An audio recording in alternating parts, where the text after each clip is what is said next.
Let's make a better Memphis. Thanks for joining us today. The city of Memphis is hurting and angry right now. We know that what we talk about today and discuss isn't going to change overnight, but we must start somewhere. Violent crimes like what we have experienced in the last few weeks didn't just begin suddenly. What happened and the way it happened has gotten many people to the point of saying enough. We want our city to be thriving and a safer place to live. As citizens, we have that right, and we must work together to make that happen.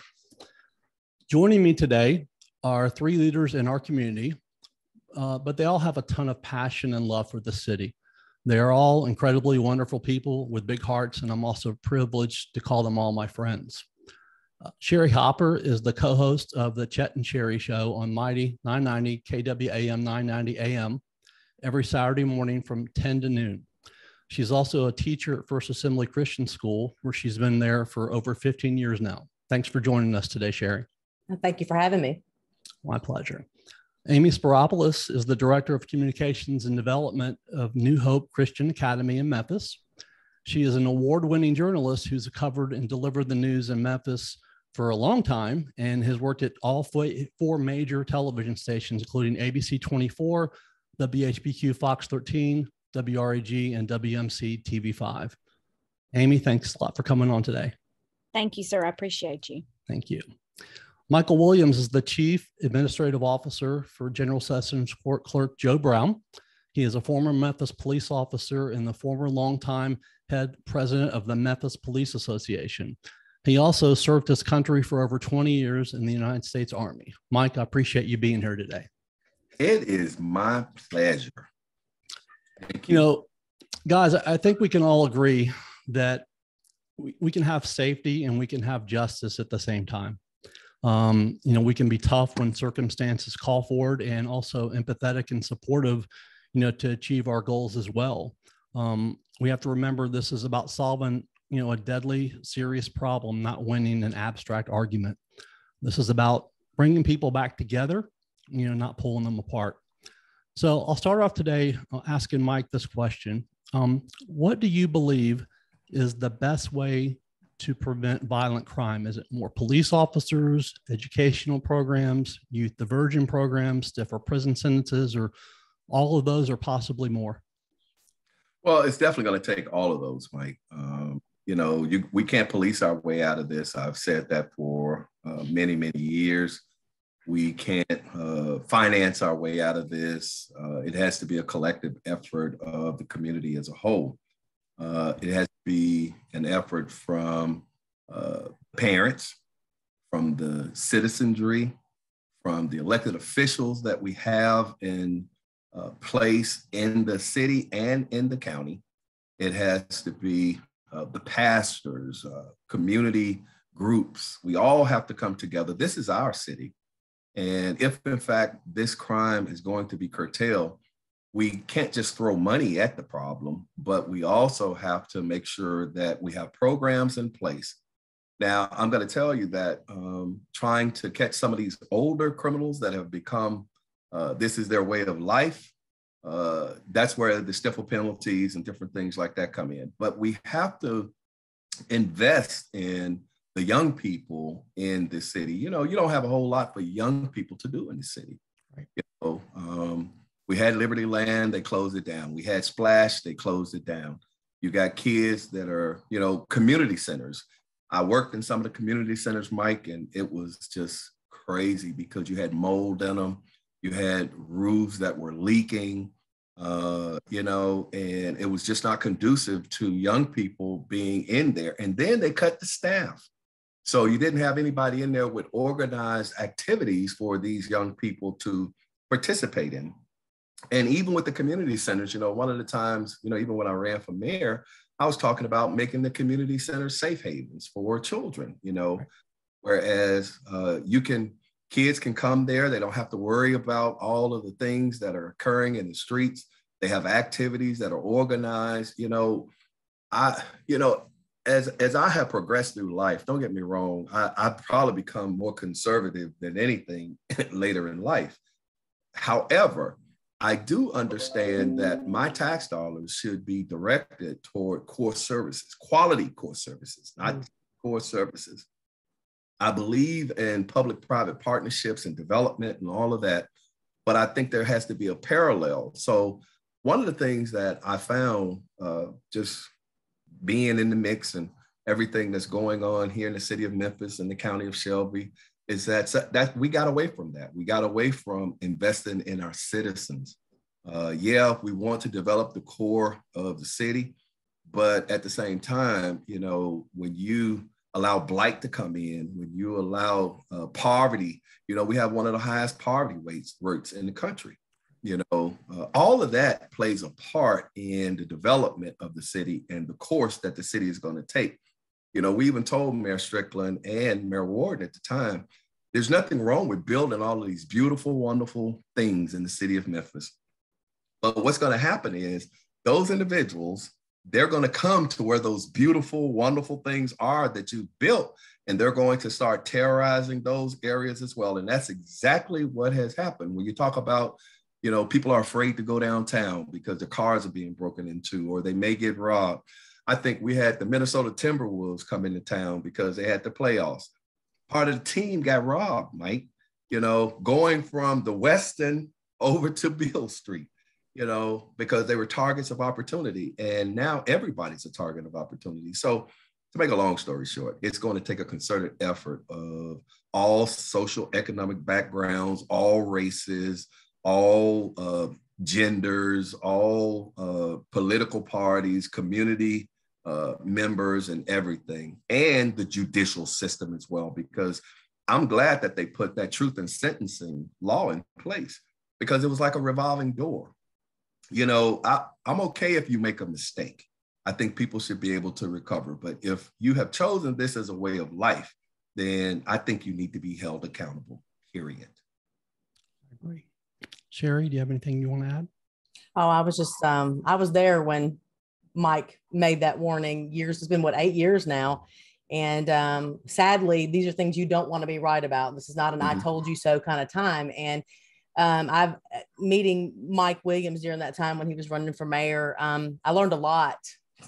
And, you know, just working with Mike, and it's one of those things. He's absolutely right. We have to work together as a community. It's not time to group ourselves into these different labels, you know, Republican, right, Democrat, whatever. It's time to come together as Memphians and work on this. And I think the key, and I know we'll talk about it a little later, is our youth. That's where we really need to be focusing, because I'm afraid that we've lost a generation of kids, and not only because of the violence in the city, but just because of the COVID lockdowns and the education and everything that's happened. I'm concerned about our youth, very much so.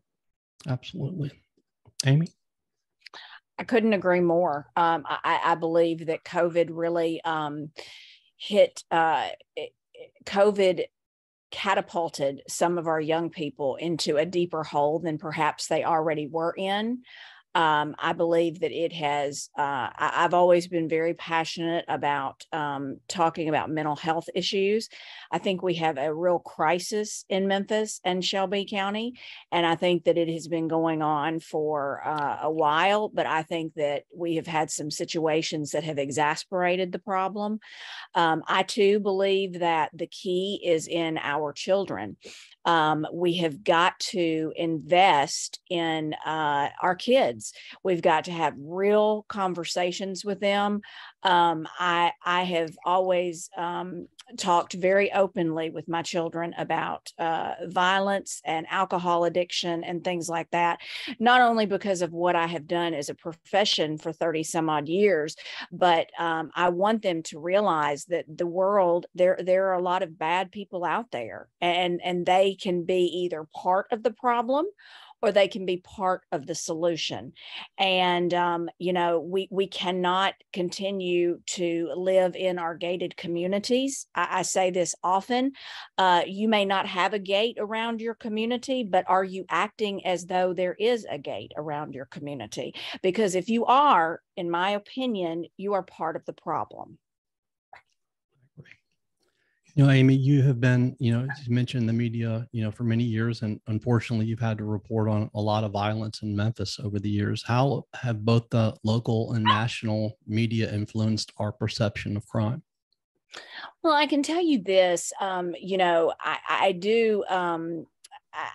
I do feel like sometimes people in the media get an unfair rap because they are reporting the stories.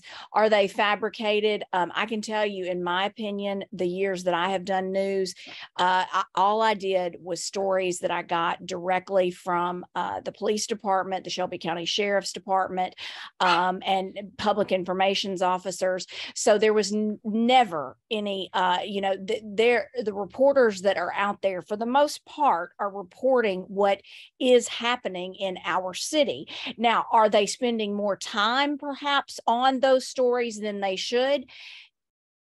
That could be up for debate, but the bottom line is Memphis is there's some bad things happening here, and now is not a time, as Sherrie and Michael both said, now is not a time to be split along partisan lines. Now is a time to come together and really work on bringing things to the table that we can do as a community, addressing generational poverty, going into these communities where they do not have centers, they don't have places.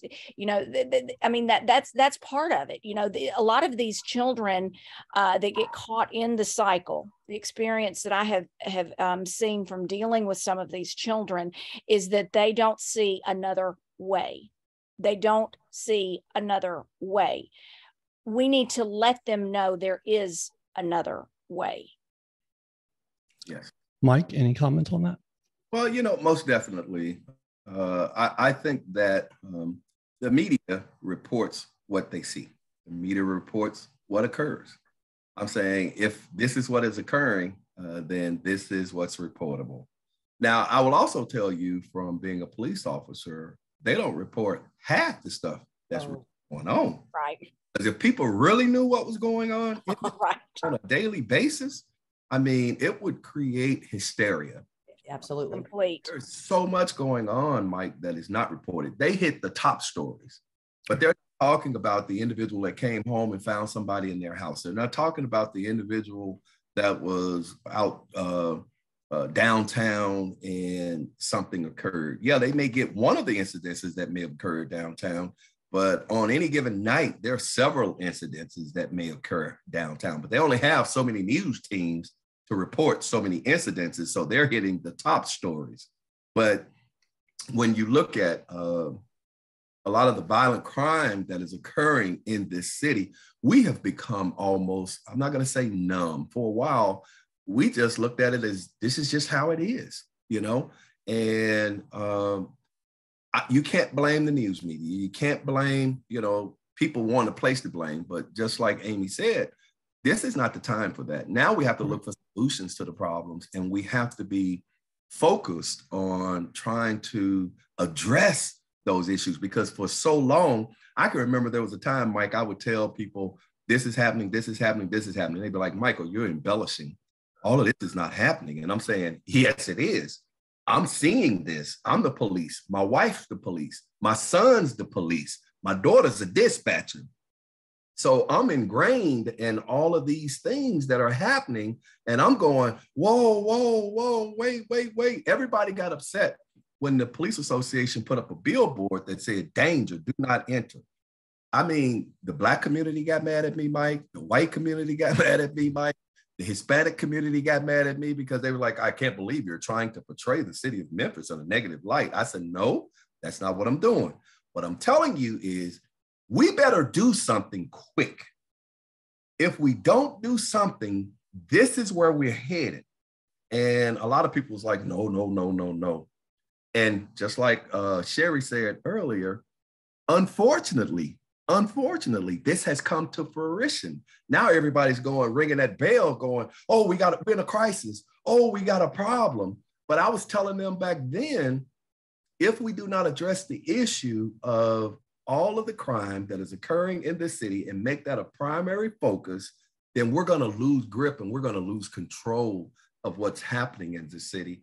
And now that's why we're sitting here now tonight, addressing and talking about all of the problems that we have found ourselves in the midst of, which could have been avoided on the front end. But I have a whole lot of other theories about that as well. But yeah, so, hopefully, and prayerfully, a lot of our city leaders, community leaders, citizens, and everybody else are going to take this serious and definitely address the issue of how do we make the city of Memphis safe for law-abiding citizens so that they'll live, play, have fun, and lead a productive life. Sherrie, we remember when, Mike did that with the police association. I want to say it was like 5 or 6 years ago. And isn't this what Mike just referred to? What usually happens is that we talk about this, something like this happens in the last few weeks, people get in an uproar, people get upset and angry. And as time goes on, that sort of wades a little bit. And then it gets stuck in the background, and then we end up not doing anything about it. Isn't that unfortunately what's happened? Yeah, and it happens a lot more often than not. The candlelight vigil for Eliza Fletcher was amazing. It was a wonderful show. But the next question is, what next? What do we do next? I mean, to honor her, we've got to take it the next step. And to echo, what Mike said, I used to work at 201. I was pretrial there. He's absolutely right. What doesn't make the news sometimes is even more scary than what does make the news. And I would process people that I just couldn't believe the things that I would see. And also to piggyback on what Amy was saying about, poverty in the city. I had no idea. There's a communication issue in the city, and we have two very distinct Memphises that are here, and one doesn't talk to the other. I had no idea the amount of poverty in the city. And I'm going to talk about Mike a lot because meeting Mike changed everything and how I saw the city. My love for the city comes from Mike Williams, but also the reality of what's going on. And he remembers as well. I know he took me with him to deliver toys in the inner city to the first year that we broke the homicide record. He realized that there were children that lost parents, and no matter what circumstances surrounded that, the children were the ones left behind. So I went with the police department and with Mike to deliver these toys in areas I had never been in. And that was such an eye-opening experience to me. I had no idea that Memphis was in such need, that we have a mission field right here in the city. So there's this communication gap between one Memphis and another Memphis. And we've got to somehow figure out how to communicate the needs here and have people really believe you, because like Mike said, they don't want to believe that this stuff could really be happening in the city, that we could have this crime, that we could have this amount of poverty in the city. They just don't want to believe that it's real. And it is, it's very real.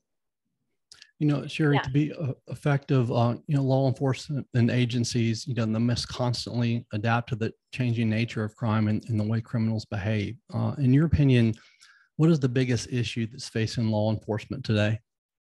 I could say funding, because that is a big issue. However, I think that ties into community perception. You have community, our law enforcement, they go through so much as it is. But again, I saw that day, there were children that were scared of our officers, scared to death of them. And that's what they were trying to do, was let these children know that police officers are there to help. They're not just there in your worst day or to arrest you or to do these things. But that is the perception. We have children that are scared to death to go to our officers for help because they think that they're there to hurt them or whatever. And this has led to asking for defunding the police and asking for, it just puts another thing on our officers that they have to deal with in an already stressful job. So I think community perception right now, is one of the biggest things they face, because it leads to the other things as well. If you think an officer is there to hurt you, your first reaction is to defend yourself against that officer. Well, you've just escalated the situation unknowingly. Because that officer, all he's trying to do is do his job or her job, and you've now escalated the situation. And, it's just, I think if we improved that perception of our police officers, that would help them improve their job in an already, it's such a difficult job anyway, but just if we could do that, it would help in some way. Amy? Yeah, you know, I absolutely echo what Sherrie has said. You know, I remember probably about 4 or 5 years ago, a teacher of one of my little girls, she was probably 4, I guess. So it was probably longer than that. I'm sorry, time escapes me with my kids. But anyway, she had jury duty. Okay, so she went down to 201 Poplar, and she came to me the next day, and she was like, "Are you kidding me? That's where you do stories every day? That is what, are you," like, she was legitimately baffled. This is a woman who grew up in Germantown, went back and forth between Germantown, Cordova, blah, blah, blah, blah, blah. She truly had no idea of what was going on in the city in which she called home.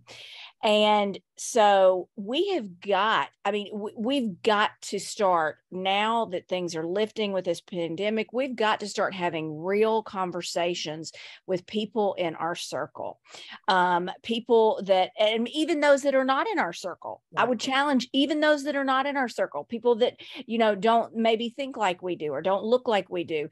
38126 is the poorest zip code in the state of Tennessee. That is right here in Memphis. It's known as South City.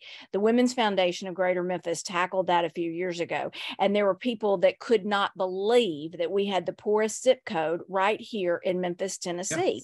Yes. Those are the things we're talking about. Stop living in, you know, the bubble. Stop living as if, you know, these things don't exist. And I remember the time that Sherrie and Michael are talking about, you know, every so often we get on the national news and people freak out and they come out of their little communities and their gated areas and they're like, we've got to stop this. We've got to stop this.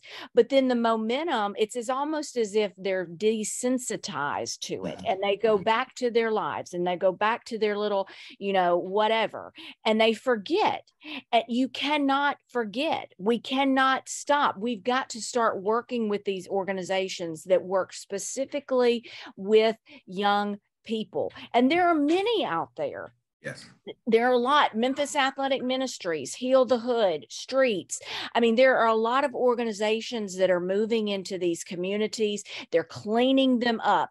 They're providing homes for people. They're providing just what Sherrie said. They're providing for victims of children who've lost loved ones. But this has to be something that we do all the time. It can't just be something that we do on Christmas or Thanksgiving or Easter or whatever. We have got to get our kids out into these communities where people may not look like them, people may not dress like them, because that's life.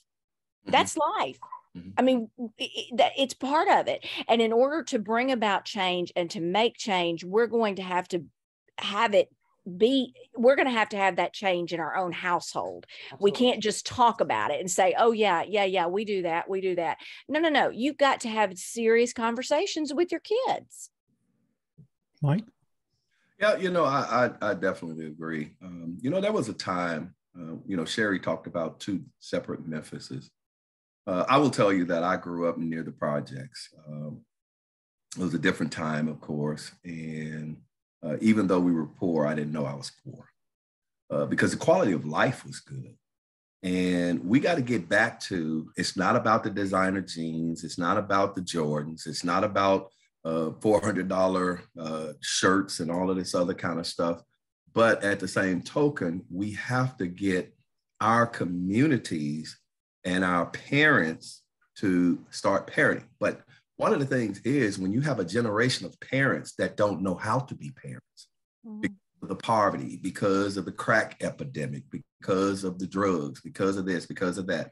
You know, a lot of people utilize drugs to self-medicate because they have traumatic experiences. I will tell you, Mike, when I was in the car, I used to go to these different apartment complexes. I can remember showing up on the scene one time where a lady had gotten shot with a shotgun, arm hanging off, Mike. Kids everywhere. I'm saying, ma'am, take your kid in the house. They don't need to see this. The parent got mad at me and said, they live here. You don't. I said, I got that. But do you want your kid exposed to all of this trauma? You just mind your business, police officer, because this is my kid. Well, guess what? That was just one incident. So when you're having all of these shootings on a daily basis, you better understand that children are around and they're being affected. They're being traumatized. And this is the results of all of that as well. These young people need counseling. A lot of these young people don't think they're going to make it to C25 because there's so much happening in their communities. And until we kind of stabilize the communities, this has to be a multi-pronged approach. We can't just police our way out, but we do need to go in and lock these communities down and police these communities. And you were talking about, as far as perception of the police, you know, don't get me wrong, and I always have a lot of people mad at me. What happened to George Floyd, to me, was a murder. I'll admit that, okay? What happened to Breonna Taylor may have been somewhat of a mistake as well.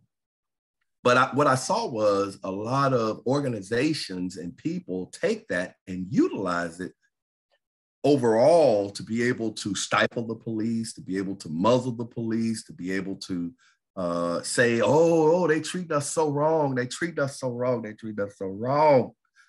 But at the same time, in doing that, and with the advent of the body cameras, people really got to see what the police was dealing with on a daily basis. Mm.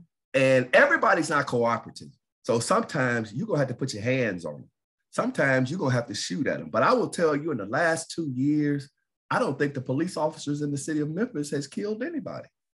How about that? With all of this crime going on, I don't think they've killed anybody.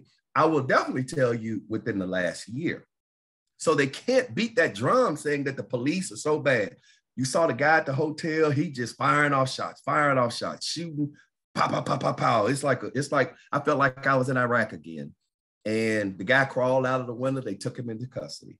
Even the young man, Ezra, what's his name, last week, when he shot 7 people, killed 4, was taken into custody without incident. They didn't do anything to him. They took him into custody and took him downtown.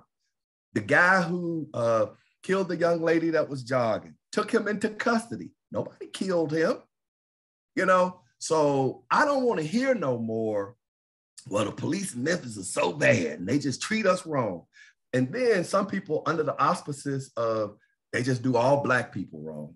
Well, see, I'm a Black man. I'm a proud Black man. But I'm going to tell you this. I could also say that who's committing the crimes in this city? Young Black boys. Who are the victims of most of these crimes? Not all, most of these crimes. Black citizens within the Black community.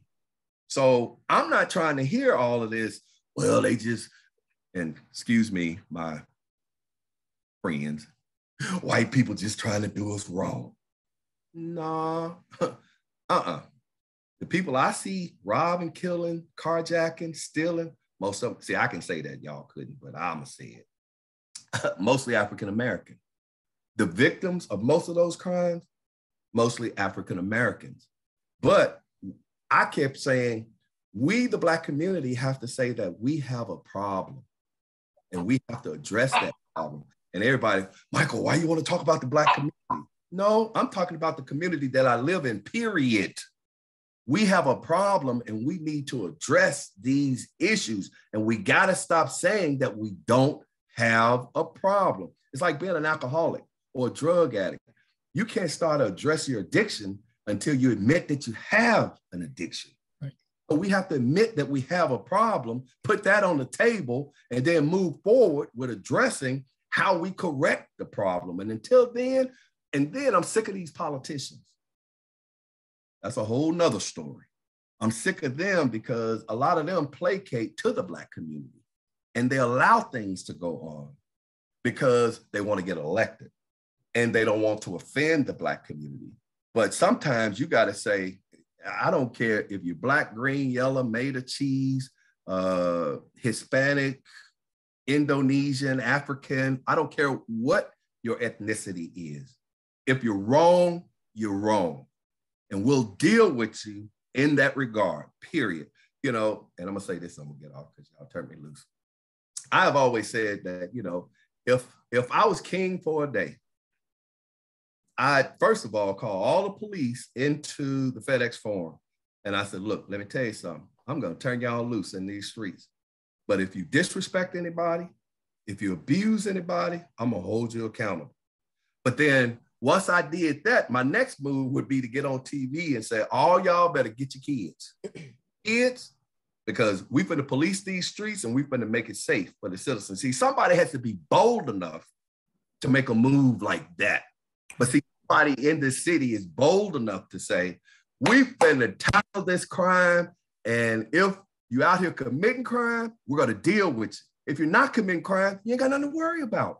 But we wanna make it safe, so Mike Williams, as he is 62 years old, he ain't afraid to go down to Beale Street, or he ain't afraid to enjoy all of these beautiful things that have been developed in this city, and the tourists are not afraid to come into the city so we can have a bigger tax base so that we can do more things for the youth and the young people in this city.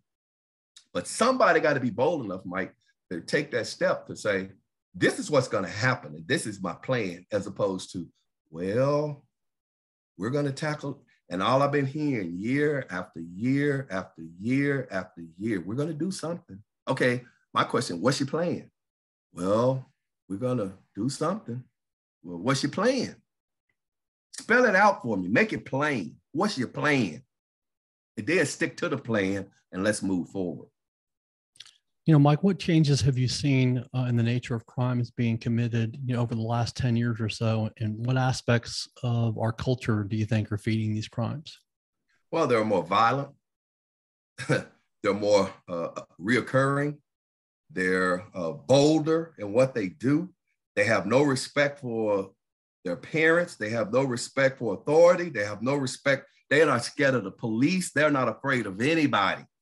And that's because we've let it go on for so long.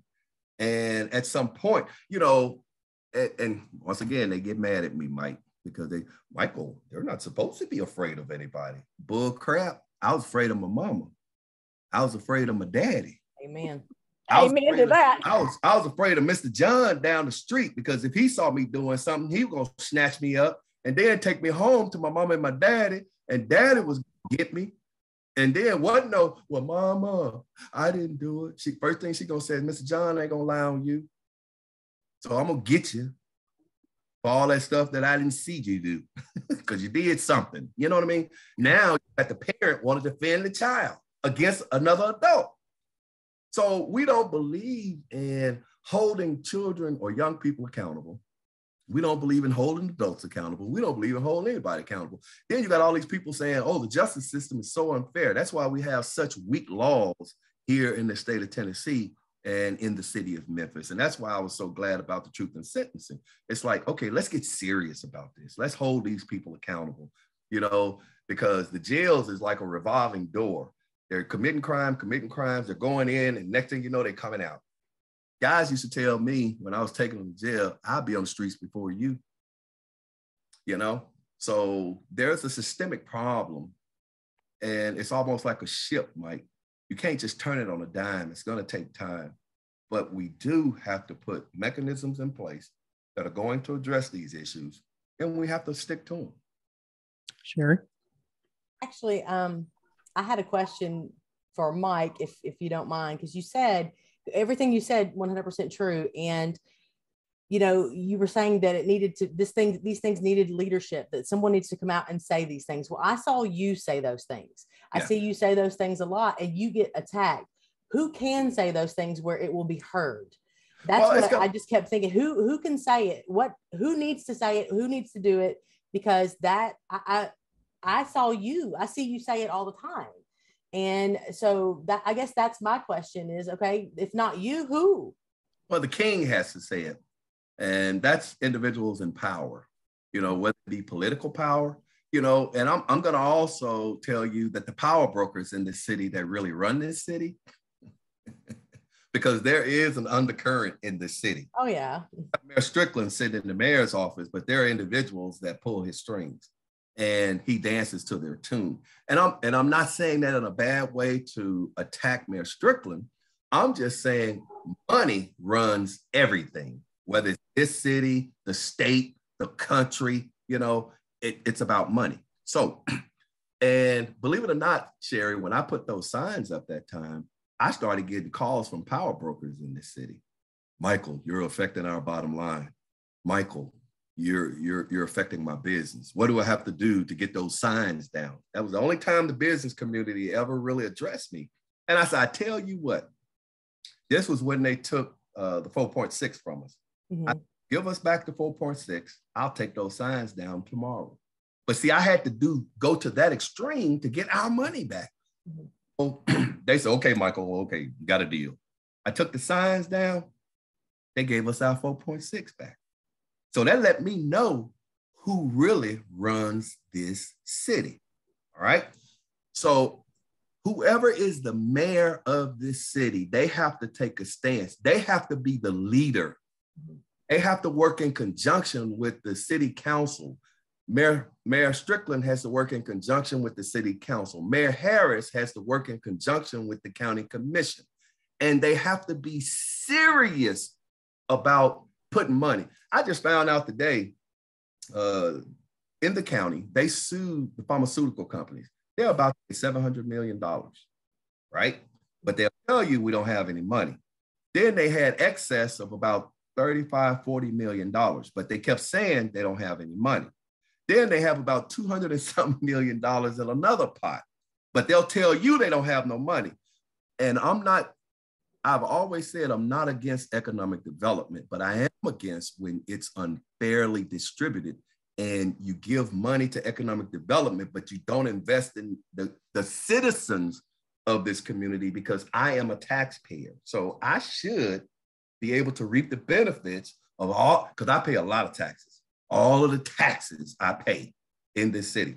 So when I see you're going to give Carlisle $95 million, and I'm not against one bill, knock yourself out, but also give $95 million, put that into the citizens of this city. You know, Sherrie, we were up in arms just simply about our trash. You remember that? I do. We didn't get our trash picked up. And I'm sitting here going, wait a minute now. I pay extra fees on my MLG&W bill. I pay for this. I pay for that. You want me to pay for everything? Okay, fine. But if I'm trash, or give me the services that I'm paying for and stop redirecting my money somewhere else. So give Mr. Carlisle the money, give all of these other companies that come in here the money, you know, to be able to develop, fine. But I believe that there has to be a parallel, and you have to do just as much for the citizens as you do for these businesses. Because if you don't, we're going to be right back to where we were. They're going to come down there and tear your stuff up. You're not going to be able to bring people in here and be prosperous in your business, because you have a segment of the community living in poverty, don't care, on drugs, and they wreaking havoc all over this city. That incident that happened with the young man the other night, I mean, something clicked in him. But you got a lot of young people that are clicking all over the place. And they just shoot because, hey, look, why they got all that stuff and I ain't got nothing? That's right. They get the benefit of going to Porch and Parlor and spending $200 on one meal. And I can't even have $200 to last me for a month. Why do I have to work a job? And we're just now getting to where they're paying $15 an hour at some places. But that's another thing. I found out over in the county, you got individuals with bachelor's and master's degrees, and they only pay these people $15 an hour. They just got up to $15 an hour.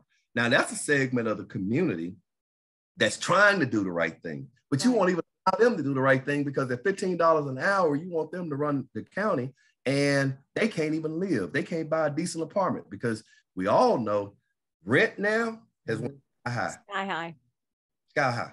So anyway, yeah. Amy? Yeah, no, I'm loving it. I couldn't agree more. Absolutely. I mean, we have people living, you're exactly right. We have people that are in that, and COVID exasperated that. I mean, because in many situations, I mean, right here in our house, we had to face, you know, when the kids were virtual, one of us has got to stay home. And usually who is that going to be? Mom. That's right. So that's one income out. So, yeah, so it's just, I mean, it boils down to money in so many different realms of that, Yeah. and there, and I think, and I go back to, some of the organizations that are out on the streets right now that are working to make change. The city has for so long supported certain organizations, and I'm not against that, but I am saying that there are other organizations that are just as equally doing great things that could bring about systemic change, and that are working with our young people right now to do that, to go into these schools and provide, things for them, tutoring and mentors and programs. Elliot Perry is very passionate about that.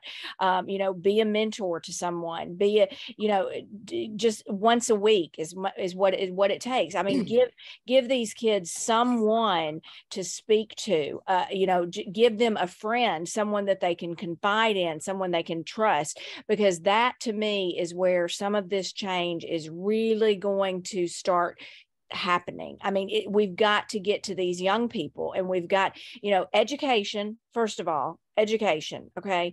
Then we've got to really let them know that there is another way, that just because the family has operated in this vicious cycle of generational poverty, it does not have to be like that. Yes. And that starts with being able to get jobs in our community, being able to get, decent jobs in our community. Amy, most of us believe that the police can't not function effectively, without community relationships, trust, cooperation, and a shared sense of responsibility for public safety. What more can be done to promote the public's trust in police? I think, what we're doing, I think speaking from maybe the mom in the household, get your kids out to these events where the police officers are, have them have those conversations with police officers. I mean, it's not always the bad, they see them at crime scenes, they see them on TVs, they see them get them out at these places. Like, for instance, we went a few weekends ago, my husband and I took the girls to the Delta Fair. Well, two of her friends, one of my daughter's friends was like, we're not going to go there, we're going to get shot. That's a problem. That's a problem. If your child thinks they're going to get shot by going to the Delta Fair, you need to have some real serious conversations with your kid. I mean, seriously, and furthermore, take them to events like that where they're going to see Shelby County Sheriff's deputies, where they're going to see Memphis police officers, and have those conversations with them, in a good setting with people around. We're the police officers. We want to help you.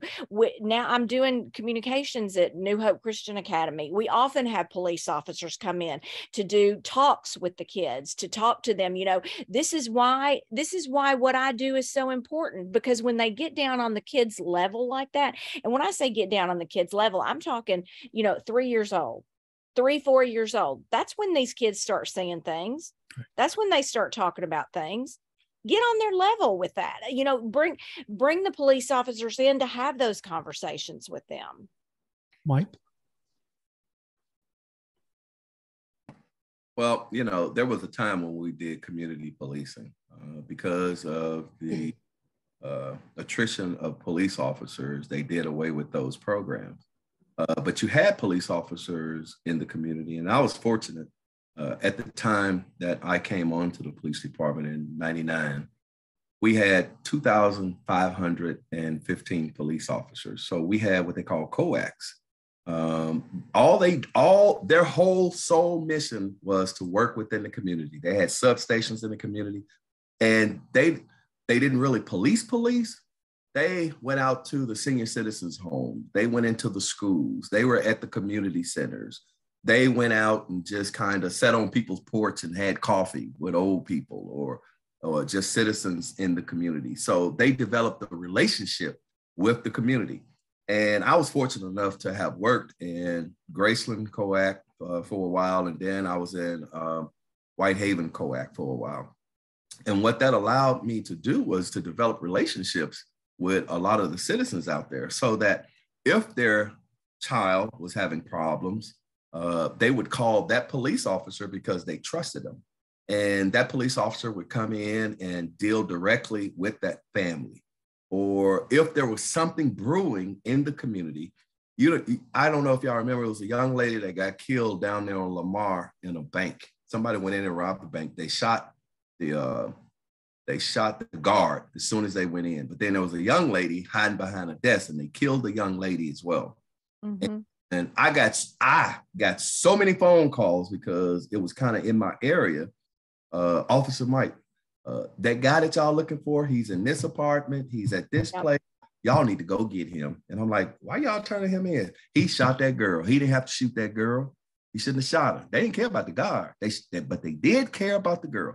And the reason he shot the girl was because he knew her. And he knew that she could identify him. The apartment, dude was in the apartment. I had another incident where right there at Airways in Ketchum, a young man was shot behind the Dixie Queen. He had his baby in his arms. I shot him. The guy shot him and killed him because they had performed a robbery together. And the young man that shot him had to go to jail. I guess the young man that was out of jail spent the money while he was in jail. So when he got out of jail, he shot the guy. The community called me. Officer Mike, that guy y'all looking for, he's over here at this place. If y'all go in, y'all can get him right now. I'm watching the house right now. He's in there. But see, that's the community coming together with the police, and the police having trust, or the community having trust in the police that they're going to do what's right for the community. And we have to get back to that, Mike. See, we got the police department so low, now all they do is run from call to call to call to call to call, and they don't have time to have community engagement. And that was another thing we tried to tell the city council at that particular time. If you guys keep a tread in the police, you're going to lose this connectivity with the community. And what's going to happen is now they're going to look at them as the enemy because they're coming from outside into the community, or all you do is see them in their cars running from place to place to place, but because of what happened back then, I have young people that walk up to me now and said, Mr. Williams, I remember you when you was in Orange Mound. I remember you when you were in Castelia. I remember you from over at Florida and Kansas. And I just want to thank you because I was headed in the wrong direction. And those are the type of relationships we want the police to have with the community these days, not necessarily always snatching people up, but stopping by the basketball court and shooting basketball with the kids, stopping by the pool and just, hey, what's going on? How you doing? Being in the community centers where the kids feel safe. Sherrie?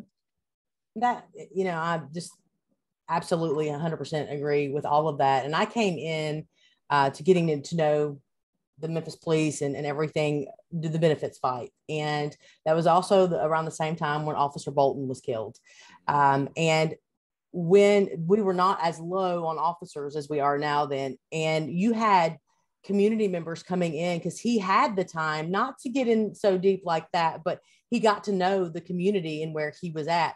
And so when he was killed there, the community members came to his family. Some of them even testified on his behalf because they had gotten to know him. They trusted him. They respected him because they knew he respected them. And it's going to take a point where these officers can get to know their community to form that bridge there, because again, learning from seeing the police officers deliver these toys, I saw that these kids had never interacted with police officers outside of someone getting in trouble or someone, maybe a parent or someone they know getting killed. So officers are showing up on the worst day of their life, and that's the only interaction that they get. We're going to have to come to a point where our officers, whether it's through some sort of, ambassador program or something, getting back to where these communities get to interact with police officers on a day-to-day basis, not just in the worst times of their life. Sherrie, links between turbulent school life and crime are well documented. Likewise, links between academic success and adult role models are also well documented. In order to prevent criminal behavior in youth, then communities can focus on keeping kids in school and guiding their after-school activities. What can teachers do in helping to ensure this happens for those that want it and need it? First of all, and I know I'm getting ready to be critical of a school system I'm not a part of, but it is the school system in my city. We have to start focusing on these kids. we are focused on an administration that is heavy in money on the top, but the kids and the teachers are getting very little. Wow. And these kids are behind already. We need to be feeding in to the classroom so the teachers have what they need. It's, you know, it's great to say, well, a teacher, you know, sees this kid and there's a cry for help here. Because I promise you, with every single one of these people that we have seen over the past couple of weeks, there was a teacher that sounded the alarm somewhere. I've got a concern. I'm seeing this behavior, but it went nowhere. And it could be because we're told all the time, there's just not enough money. There's money. There's money in the city school system or the Shelby County, Memphis city school system. They spent a couple of $1 million to rebrand their logo. The money is there. It just is not directed in the right spots to the kids. And that, I get angry about that, because there are so many kids that are trying now with the voucher program to get out and they can't. They're trying to get the education. These parents are trying to get their kids somewhere else, but they can't. And when they do, we're seeing them years behind in just reading. So you're seeing kids that feel hopeless, parents that feel hopeless, and teachers that feel defeated and not listened to. Because I promise you, like I said, I promise, there were warning signs with all of these. I mean, we hear with the one that Abston, how he was 11 or 12 the first time he got in trouble. Right. There's something could have been done at that point, but it was ignored for whatever reason. I can't tell you what that is. I wasn't there, but there has to be more resources for teachers when they say, okay, I've got a kid that I would love to intervene right now. Let's do something. And then what? So, I mean, I know I'm being critical of a school system I don't teach in, but I am seeing the results of what's happening by not investing in those classrooms. And those poor teachers don't have what they need to do the job that they're doing. Amy? I couldn't agree more. 112% with that. Absolutely. And what really frustrates me is that, and I know I keep saying this, but it's just top of mind. When we were launched into this global pandemic, for a little while, I saw great empathy and sympathy for the teachers, because parents were seeing firsthand the job that they really had, because the parents were home with the kids. Yeah. And for some crazy, I don't know how that dissipated, but it did. And the respect for the teachers, the profession, just turned into this nastiness. Mm-hmm. And you saw these poor teachers getting out of the business. And now, I mean, these kids don't want to go into education because they've seen what has happened. And we have got, I mean, and I agree too, because my kids are not in that, they're in another school system, but we've got to stop. I mean, the big wigs are the ones, I get it that at the top, you're going to make money. You've worked your way up there. I understand that. And you're do that. I get that.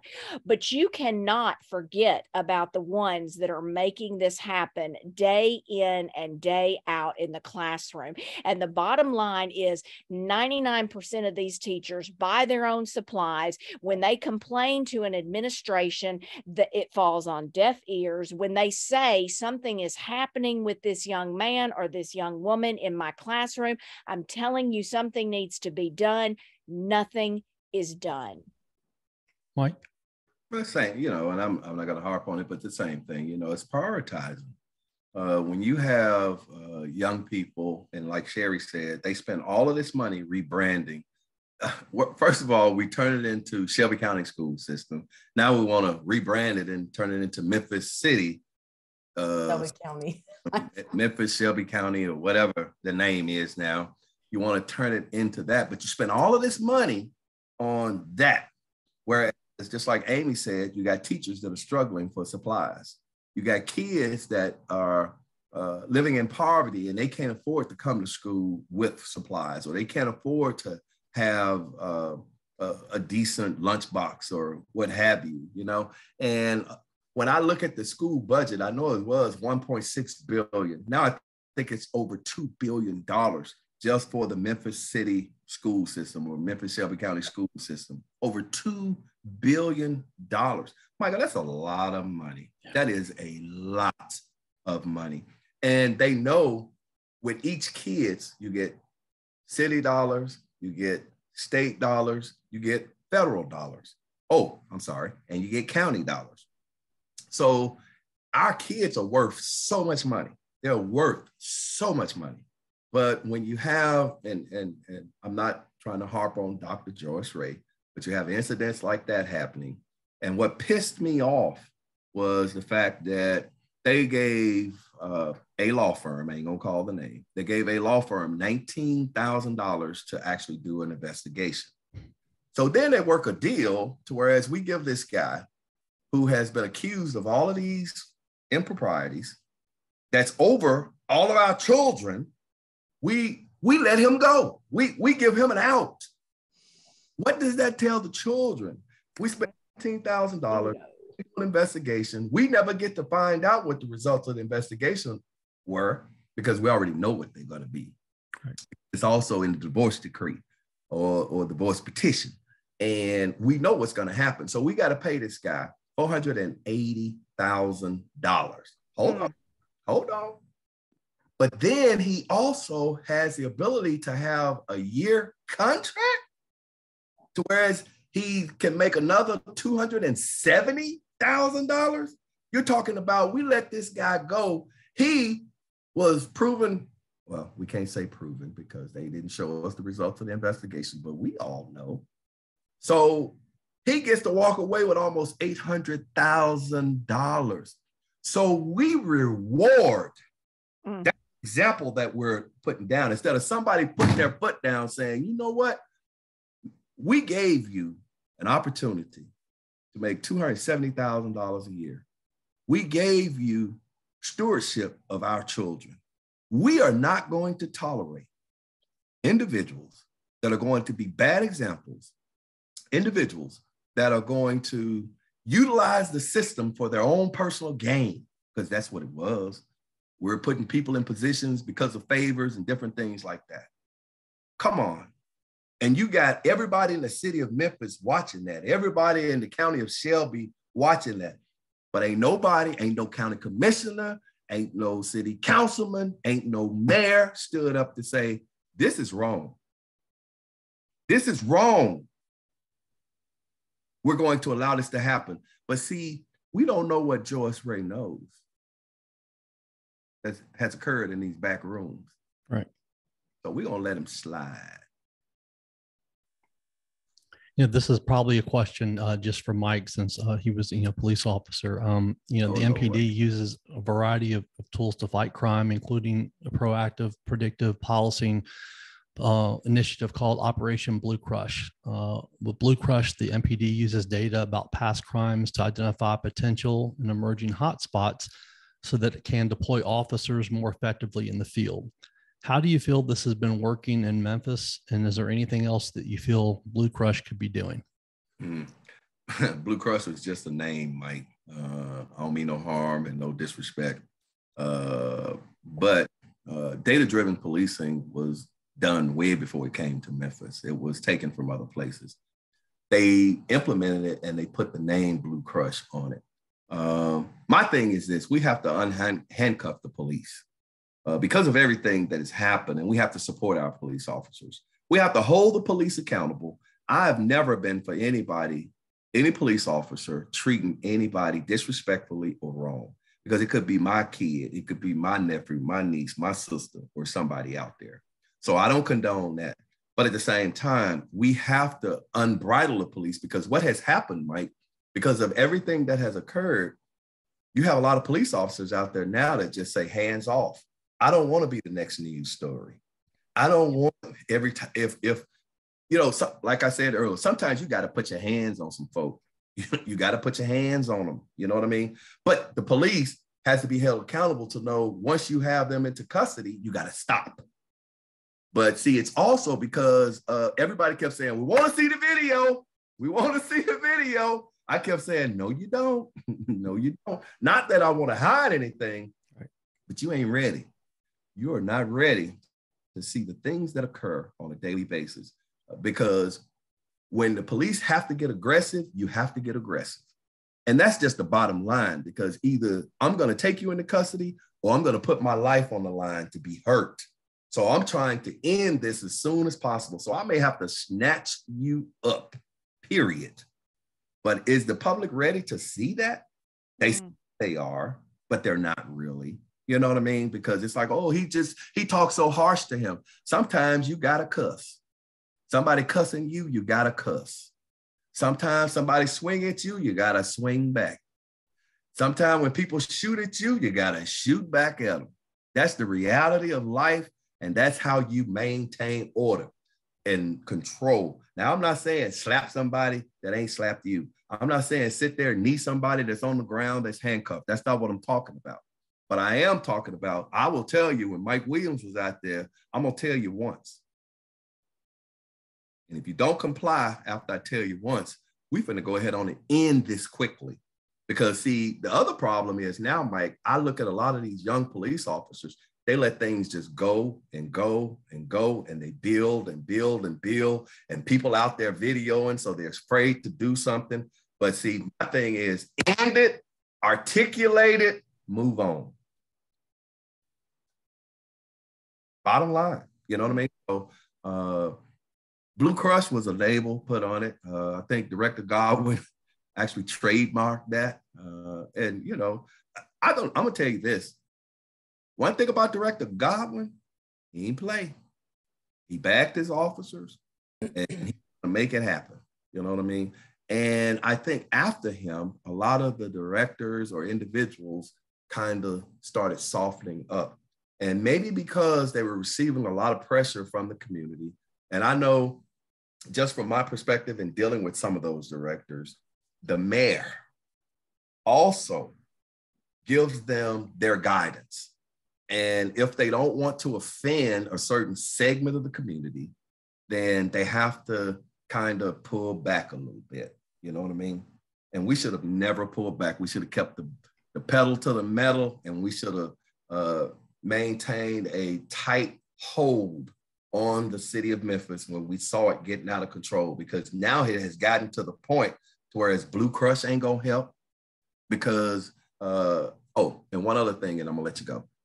When they decentralized a lot of the crime, when you had Claiborne Home, Foot Home, Dixie Home, Lemoyne Garden, you had a lot of the crime contained. But then they realized that Foot Home, Dixie Home, all those other places, prime real estate, Michael. So what they did was they allowed blight to come in, then they deemed them unlivable, and they went and got Hope 6 grant funds. Then they did public-private partnerships. They renovated all of those properties, okay? Now everybody's making money off of them because it's prime real estate and it's downtown, close to downtown. And they decentralized the people. So they pushed them out to Cordova. They pushed them out to Hickory Hill, which is now referred to as Hickory Hood. You know, they pushed them out to Raleigh. They pushed them out further out because some people said we want to reclaim the core of the city. We're going to make the core of the city the best place in Memphis to be. And they did that. So now it's hard to say where the crime is going to be because it's mobile. It's all over. Mm-hmm. Hot spots everywhere. When you used to be able to go into Dixie Home, push it down, and you're good. Go into Lemoyne Garden, push it down, and it was good. Go into whatever, Fowler Homes, you knew where the crime was going to occur. And then you also have a lot of young people, because a lot of people have Section 8 their homes, one of their properties, and they went and bought another property. But you got all these young people that were used to living in these apartment complexes, and they don't know how to take care of a home. You got a lot of these young ladies that are getting these houses, and they don't know about cutting grass. They don't know about maintenance. They don't know about upkeep. So now you got them moving into these places, and as you go into some of these places, the property value has decreased. You got all of this crime coming into those neighborhoods, and it's all over the place. So it's hard for the police to predict what's going to happen. Yeah, they see some things, but everybody's mobile now. Amy, in Chicago in 2021, homicide collectively cost the city almost $8 billion in criminal justice and medical costs, lost wages and earnings, diminished property values, and reduced quality of life. And that's just the price of murder. The human and economic costs of violence and crime run higher, far higher. And, I don't know the numbers in Memphis, but, we know that they have to be significantly high too. How important do you believe it is for the city to set a really very clear goal of how to reduce violence if we want to commit to saving lives?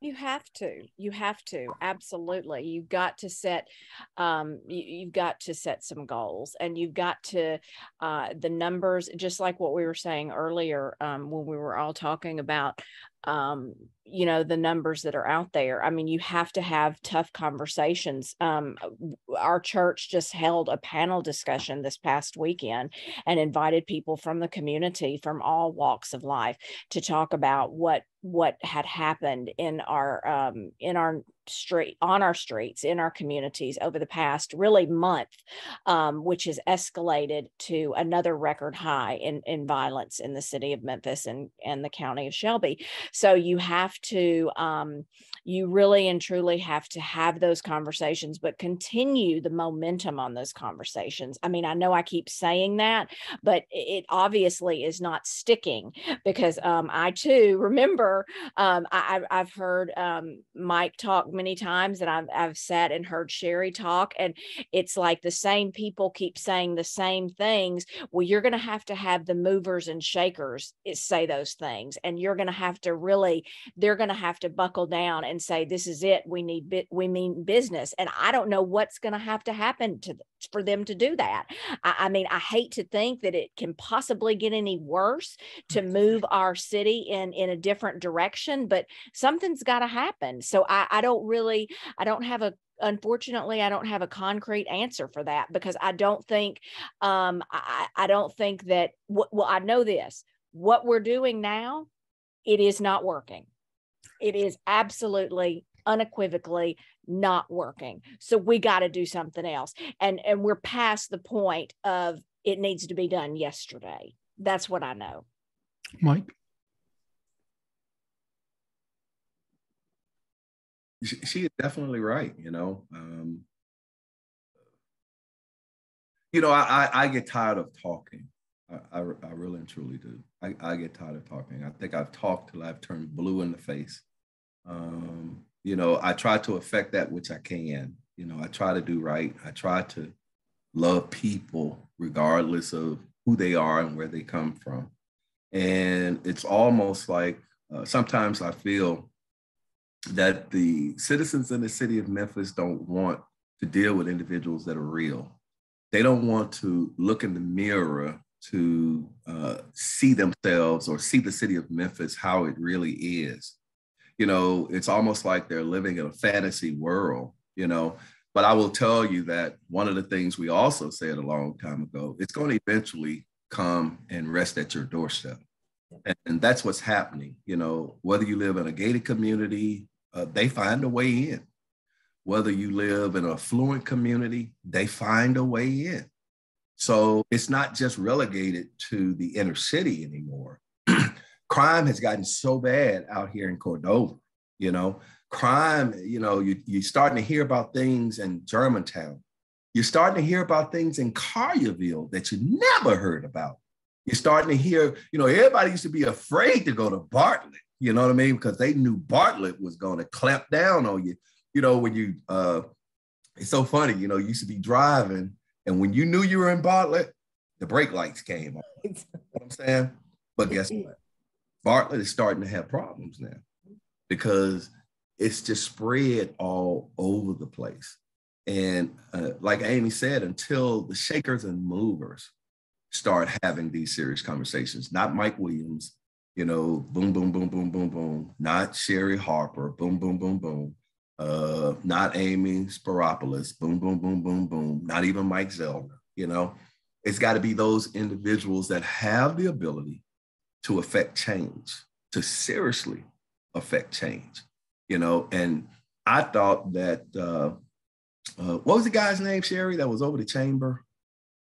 Trinary. Phil Trinary. I thought when Phil was killed downtown, I thought that would have done it. It was going to turn.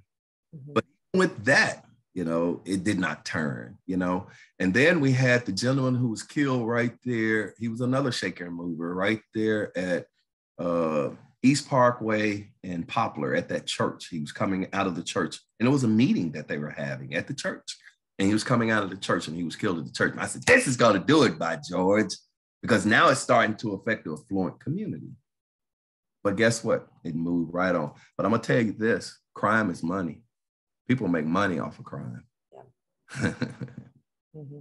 And until it gets to a point to where it's not about making money. But see, and I always try to tell them, you can make even more money if we got everybody on one accord and we made this city a beautiful place. Somebody was just telling me they were out in Utah and hardly any crime, streets beautiful, everything is nice. And guess what? The median income is $130,000 a year, the median household income. But that's because everybody's living, everybody's eating, everybody's taking advantage of and benefiting from the quality of life that's out there. And until we get to that point to whereas you can be a multi-billionaire in this city, as we have just found out, or be a member of somebody in that family, and you can still be a victim of crime. Sherrie? That was, I've seen an interest now since Eliza Fletcher's death. I've seen people coming out and saying, we've got to save the city. We've got to save the city. And I've tried not to be, I try not to be a negative person. I can, but I try not to be.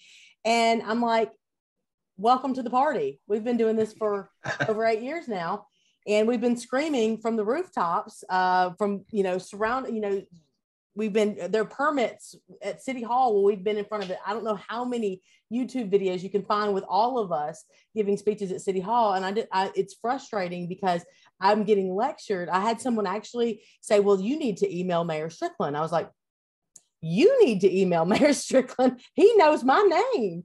And so it's, for those of us who've been in the fight, it's really hard not to get cynical about this, but we all need to work together.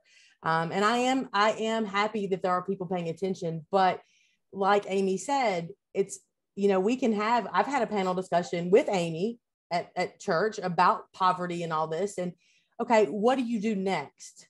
We have to talk. You've been given the information.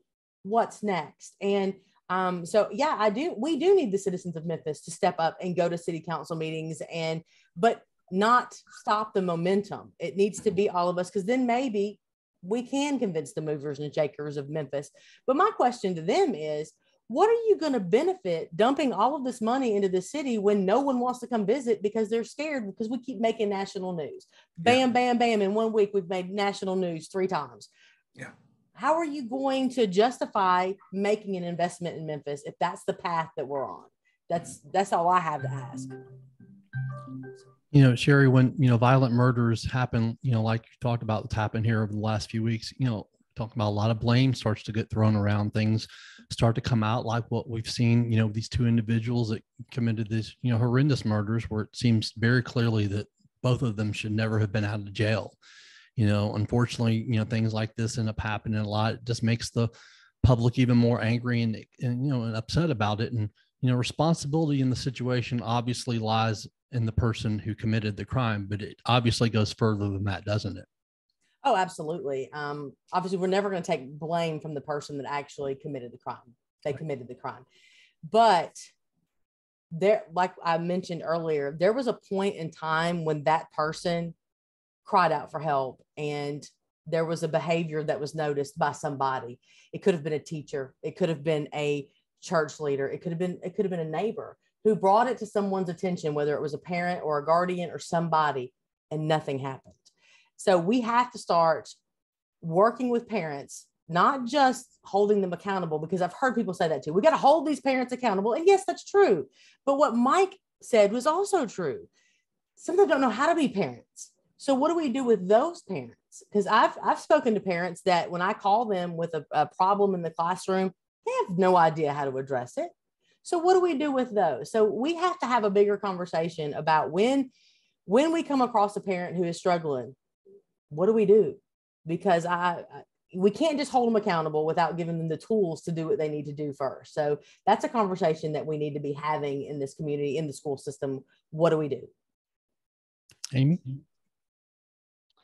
I agree. Exactly. I just think that the conversation needs to continue. The momentum needs to continue. Otherwise, we're just a broken record and nothing's going to be done. Mike?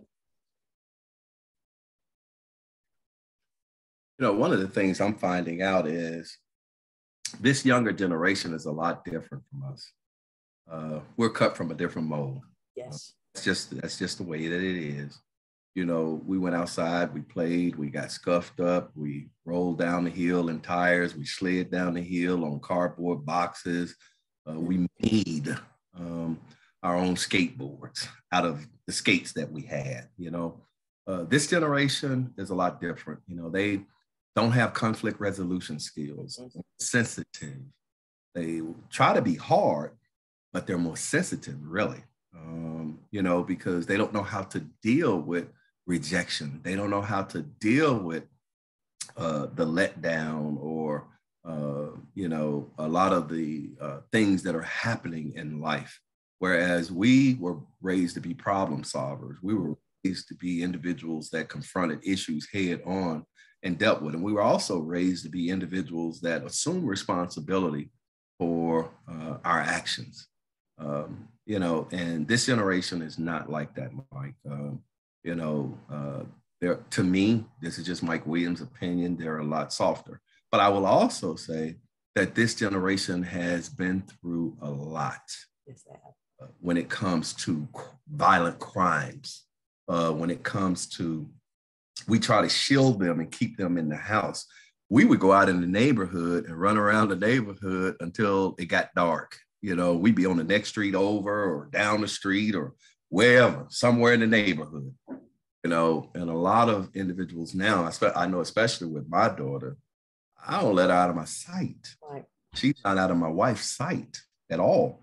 So we're trying to make sure that we raise our children according to a lot of the things and principles that we have. But then you have a whole nother segment. And our kids are going to have to go and deal with these kids eventually. And it's going to be an eye-opening experience to them. I know my daughter has been at Woodland Presbyterian ever since preschool. And I keep saying, I'm going to put her in public school because I want her to know the other side. My wife keeps saying, no, you're not.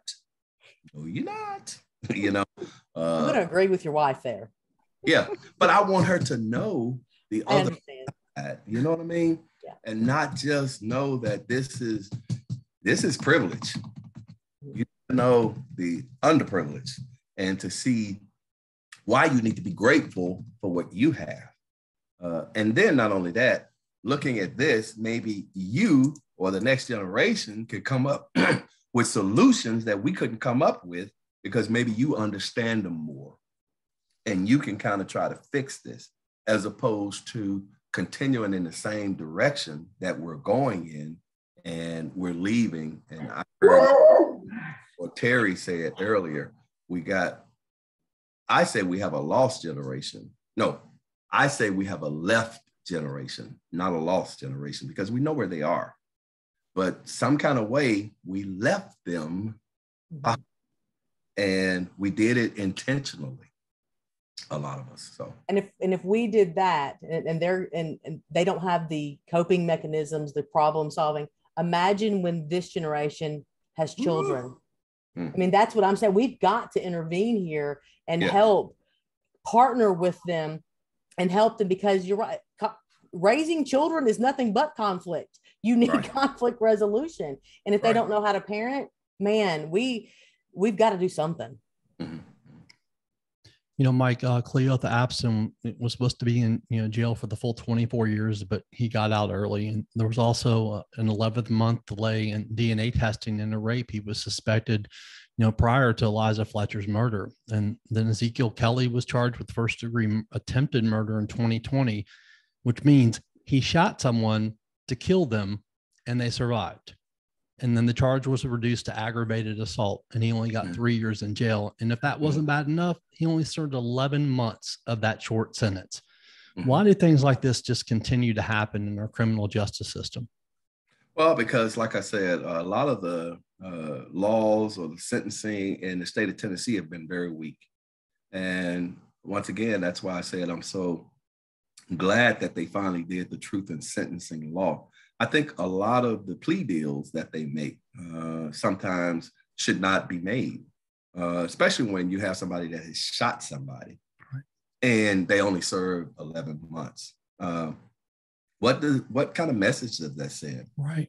To the individuals that are out here committing the crimes? You know, I know they did a moratorium on juvenile court here because one of the things they said was it was unfair and we're locking up so many young Black kids.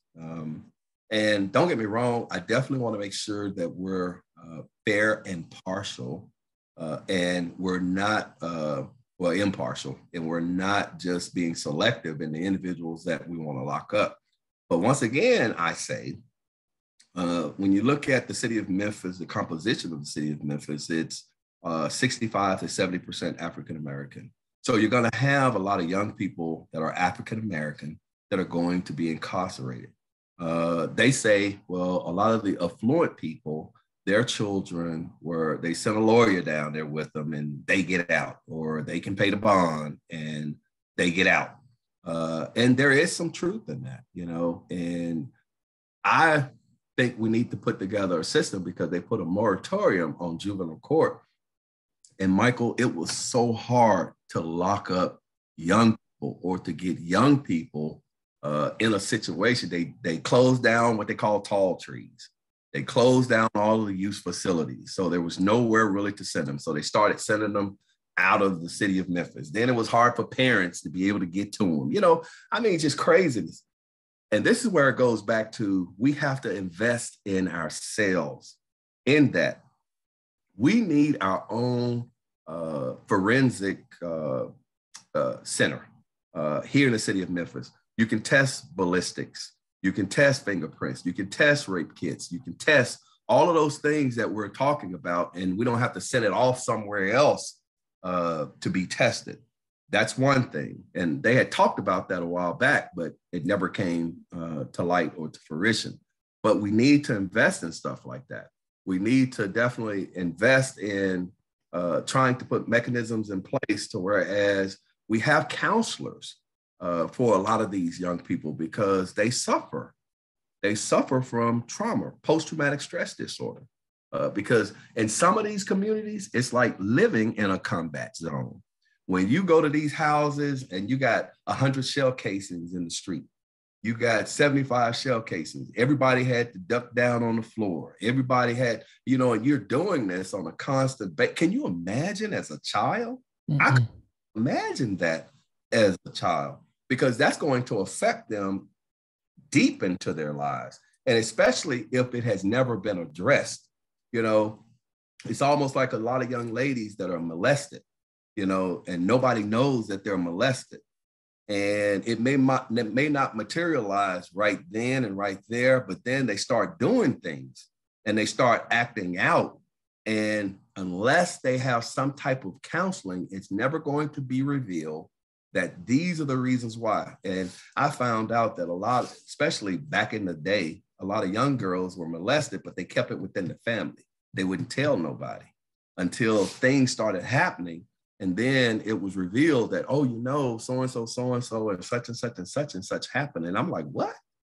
Where did that happen? It happened 15 years ago. What? Where was I at? Well, we didn't tell nobody. You didn't tell nobody. Oh, you didn't turn the person in. You ain't getting no help, whatever. So, but this is on a magnified level, man. It's just so much going on. And, you know, a lot of these young people definitely need counseling and somebody to talk to and somebody to resolve their issues. Sherrie? Yeah, I mean, it's just echoing that. I mean, we've got to fix these issues with our young people because they're going through so much. And like we've all said during this whole thing, these kids, this particular generation has been through a lot. They've been through lockdowns. They've been through now here in Memphis, the pandemic. They've been through all of this. We can't assume. We always like to assume kids are just they're gonna be okay. They're gonna make it through. Yeah, we're seeing now that's just not right. Right. We can't just do that. Kids are resilient. We like to say kids are resilient, and yes, they are to a degree, but they're people, and they need help, and they're broken too, and they're hurting. They're depressed. They don't know how to deal with it. They don't know how to cope. They don't even have social skills anymore. I see kids texting across the table. They don't know how to communicate with each other anymore. Yeah. So we have to get back. We need to get back to the basics, just of parenting, having family dinners, knowing what's going on with our kids, talking to our kids, make them put the device down.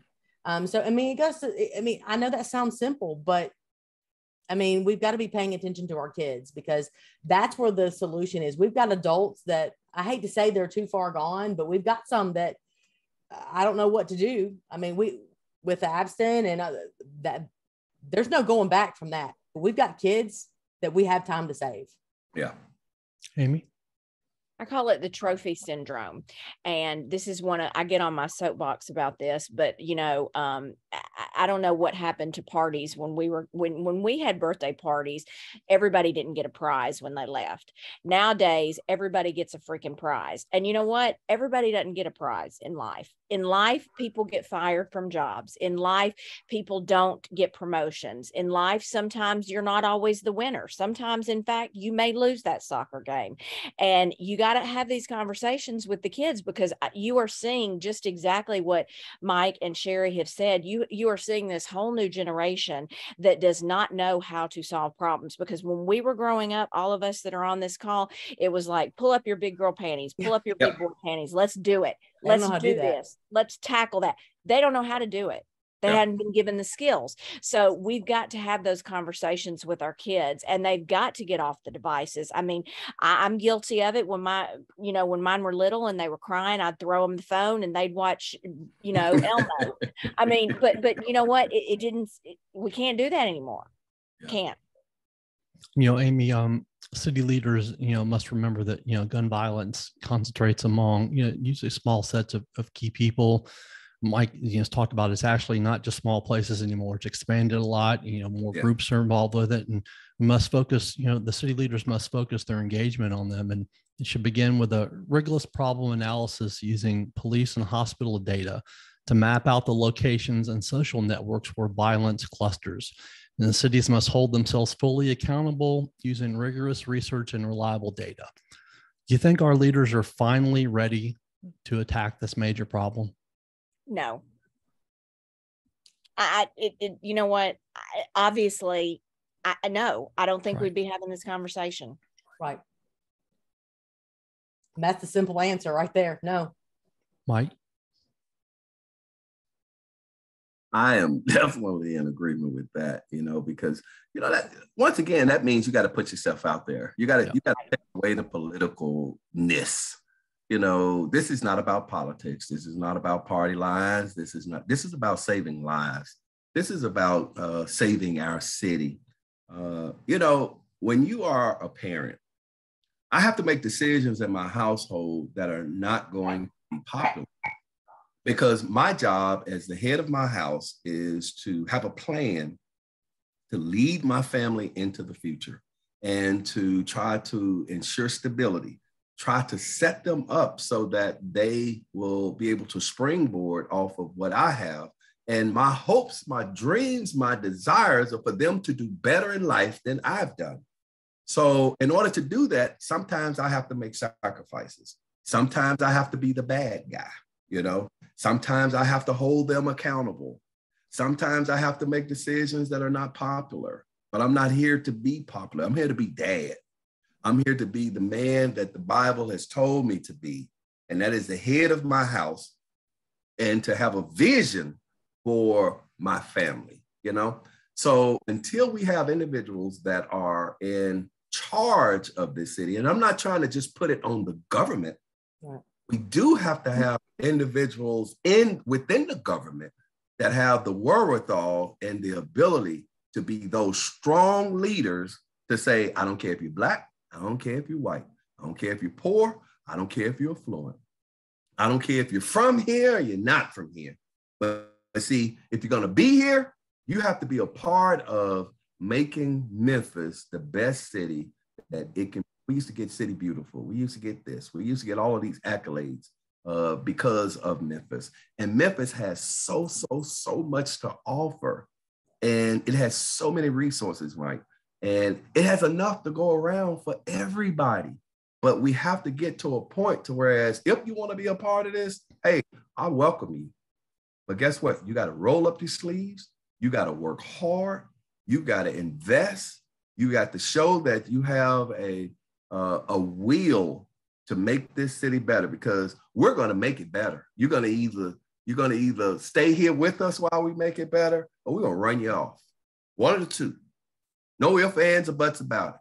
But we got to get serious about it, and we got to say, this is it. Sherrie, echoing that even further, we don't have to, sit on our hands and wait for the city and legislative impasse in our state houses and in Congress to break, because, what matters most is the cities and the communities. Progress on gun violence is not just possible, but likely if we can get past, our toxic politics and work together to solve this problem, isn't it? Of course. If we could finally put party politics aside, we could do so much in the city. And I've seen it happen. And again, I know it seems like I'm just singing his praises over here, but I saw it in Mike's campaign for mayor.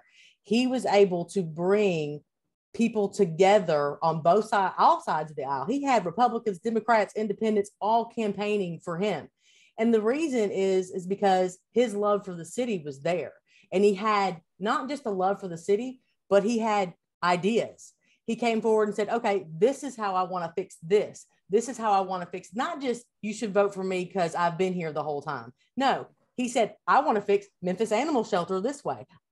This is what I want to do with crime. This is what I want to do. He had a plan.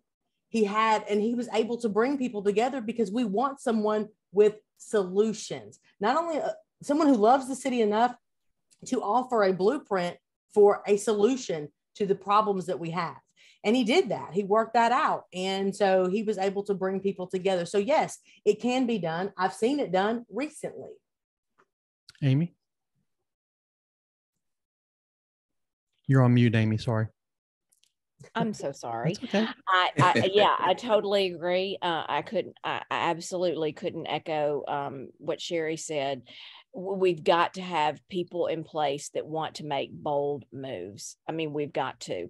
And until that happens, I fear for our city. I hate to live like that. I don't like to live like that. It's not in my mantra, but something,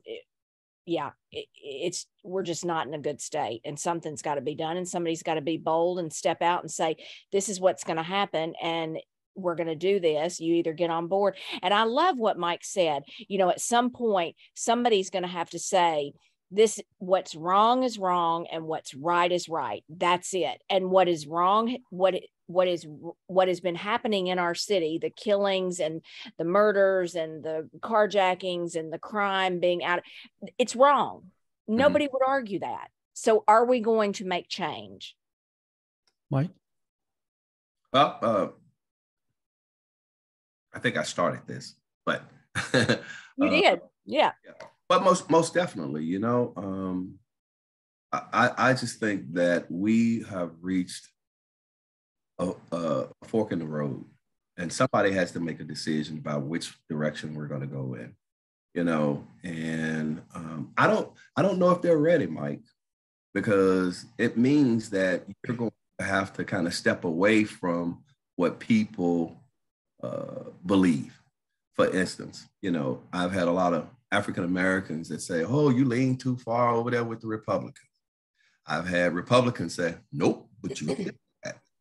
I've had African American community say, oh, but such and such. I always tell people, you can't put me in a box. I'm not in a box. You can't determine what I'm going to do, because I have all kinds of ideas. I have all kinds of friends. I have been exposed to all kinds of cultures in life. I like people for people. regardless of who you are. I like people for people. I've had African Americans that have done me wrong. I've had Caucasians that have done me wrong. I've had Hispanics that have done me wrong. But guess what? I've had African Americans that have loved me. I've had Caucasians that have loved me. I've had Hispanics that have loved me, because those are my folk. You know what I'm saying?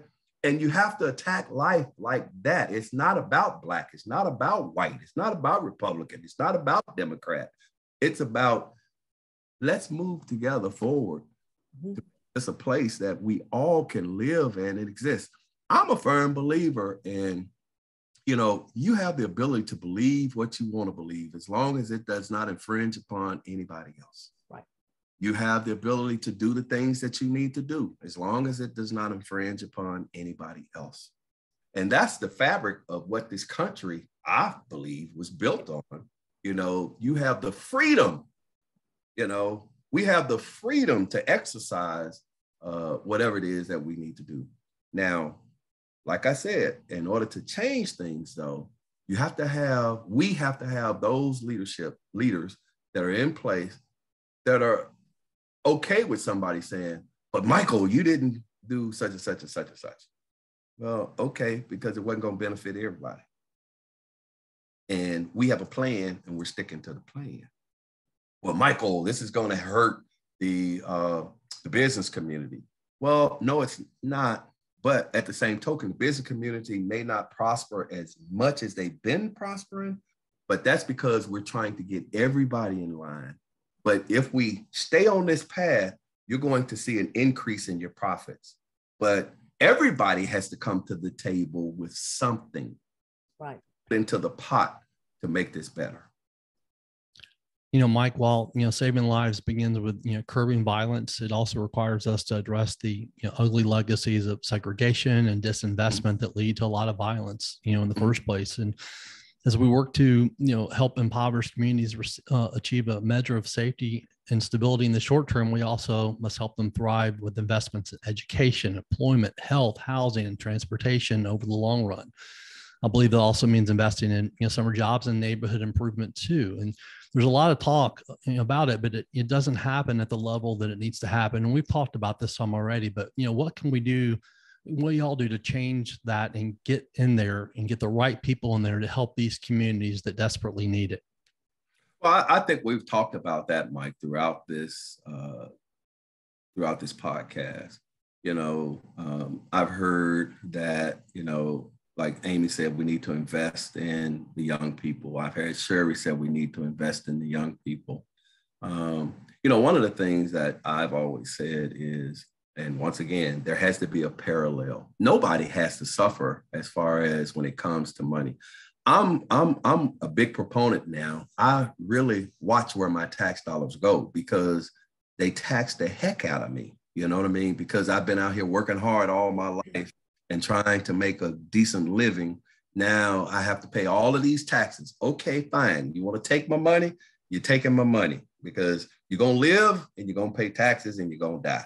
So you're going to get my money. But that's why I speak out a lot, because I'm very concerned about how you spend my money. Mm-hmm. I don't want you giving away my money to folks. I have a hard time when I'm out here paying all of these taxes and you want to give somebody else $10,000 back on their tax and they haven't worked. I have problems with that. Now, I will say, if I'm going to give you, or you're going to get this, then you got to do something to earn that money. To show that you have a vested interest in this city, to show that you have a vested interest in this country. That's me, Mike Williams. That's my conservative side coming out, I think. But I will tell you that I'm not opposed to investing money into the right places that's going to shore up our community. Right. But when you doing all of these other things with my money, and I'm seeing it going to these organizations and these special interest groups and this and that and da. And I think Amy kind of tried to hint on it a little bit earlier. She said, I see all of these groups getting this money, but we truly have organizations within the community that are doing wonderful things, Mike, but they can't get the funding. They're not a part of a group, or they're not plugged into the right people. So we have to make sure that if in fact we're going to be true about this, that some of those groups that are already working in the community, I'm going to tell you, Hope Church impressed the heck out of me. I went over to Bigfoot Community Center. They got a satellite deal over there working with the kids. I'm going to tell you, Bellevue Baptist impressed the heck out of me. You know, they got, in the summertime, they got trailers that go to different parks, or they did. Probably trying to be safe now, I don't know. But they were going to different parks, and they would set up and they'd fold these things out, and these kids would be in the park, and they'd have all of these activities for the kids, Mike. Well, see, but guess what? When I was coming up, the city of Memphis did that. They had activities in the park every year. They had programs in place. That was one of the things that helped me, Mike, because I would go to the park in the summertime, and they had these students working in the park. They had went off to college or whatever, and they came back and they had summer jobs. And all they did was ran activities. They took me to Rhodes College. They took, you know, field trips. They took me here because a lot of stuff we couldn't afford, you know, but they made sure that we were exposed to different things in life to give me hope, to give me dreams, to give me aspirations to excel in life. You know, we don't do that anymore. Now, I don't mind investing in stuff like that, as long as I see where my tax dollars are going. You know what? They just redid Ed Rice Community Center in Fraser, and they're jumping up and down. We redid Ed Rice. Oh, Lord, we redid Ed Rice. You know how long it has taken to redo Ed Rice? And guess what? Ed Rice is just one community center versus one community. But because it's out there in Fraser, Fraser is one of the next areas that they're trying to go into. Hello, somebody. Investing. Hello, somebody. But you got community centers in Whitehaven. You got community centers in Orange Mound. You got community centers in Cordova. That community center in Cordova is so old, and people still go there and still have fun. But guess what? Because of all the tax dollars that we pay, Mike, it should be modernized by now. It should be better. It should have more activities, you know? So it's things like that that pisses me off, because I pay so much in taxes. And as a citizen, I should be able to go into these community centers and have activities and things available to me because I have paid my tax dollars. And I should be just as good going there as opposed to me having to pay to go to the Y.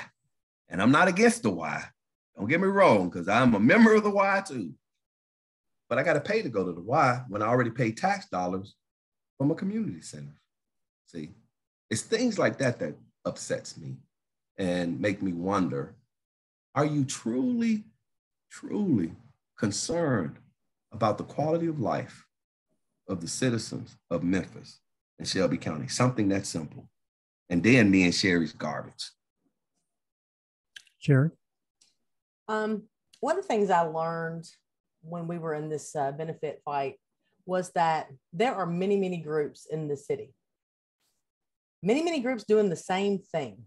Yeah. They don't want to talk to each other. Yep. And they want to be very protective. Yeah. And I would encourage those groups, because, you know, you may have 3 or 4 groups working on human trafficking, 3 or 4 groups working on education, but they don't want to share resources. They don't want to share information. They don't want to work together because they seem to have this monopoly on what they're doing, and they want to protect their baby. And I get that. I saw it with the churches too. Not all the churches, but, you know, they get very possessive of these, the monies and the services. What could we do if we all got together? If all these people joined forces, instead of being protective and not wanting to get anybody else involved?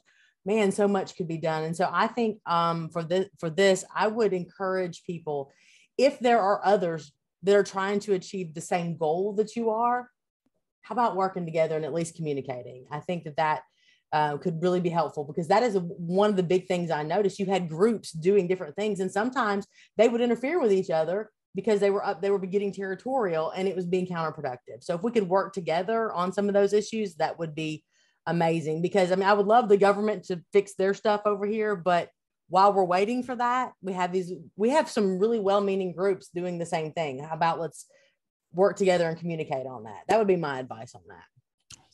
Amy?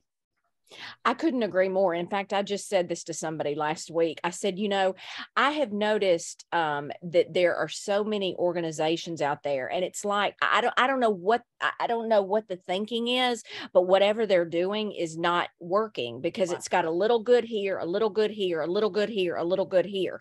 If we all, my friend Carolyn Hardy, I heard her say this years ago, if we all just stood shoulder to shoulder and worked on a common goal, and the common goal was bringing good quality things to Memphis and Shelby County, how much stronger would we be? And that was probably 10 years ago that she said that.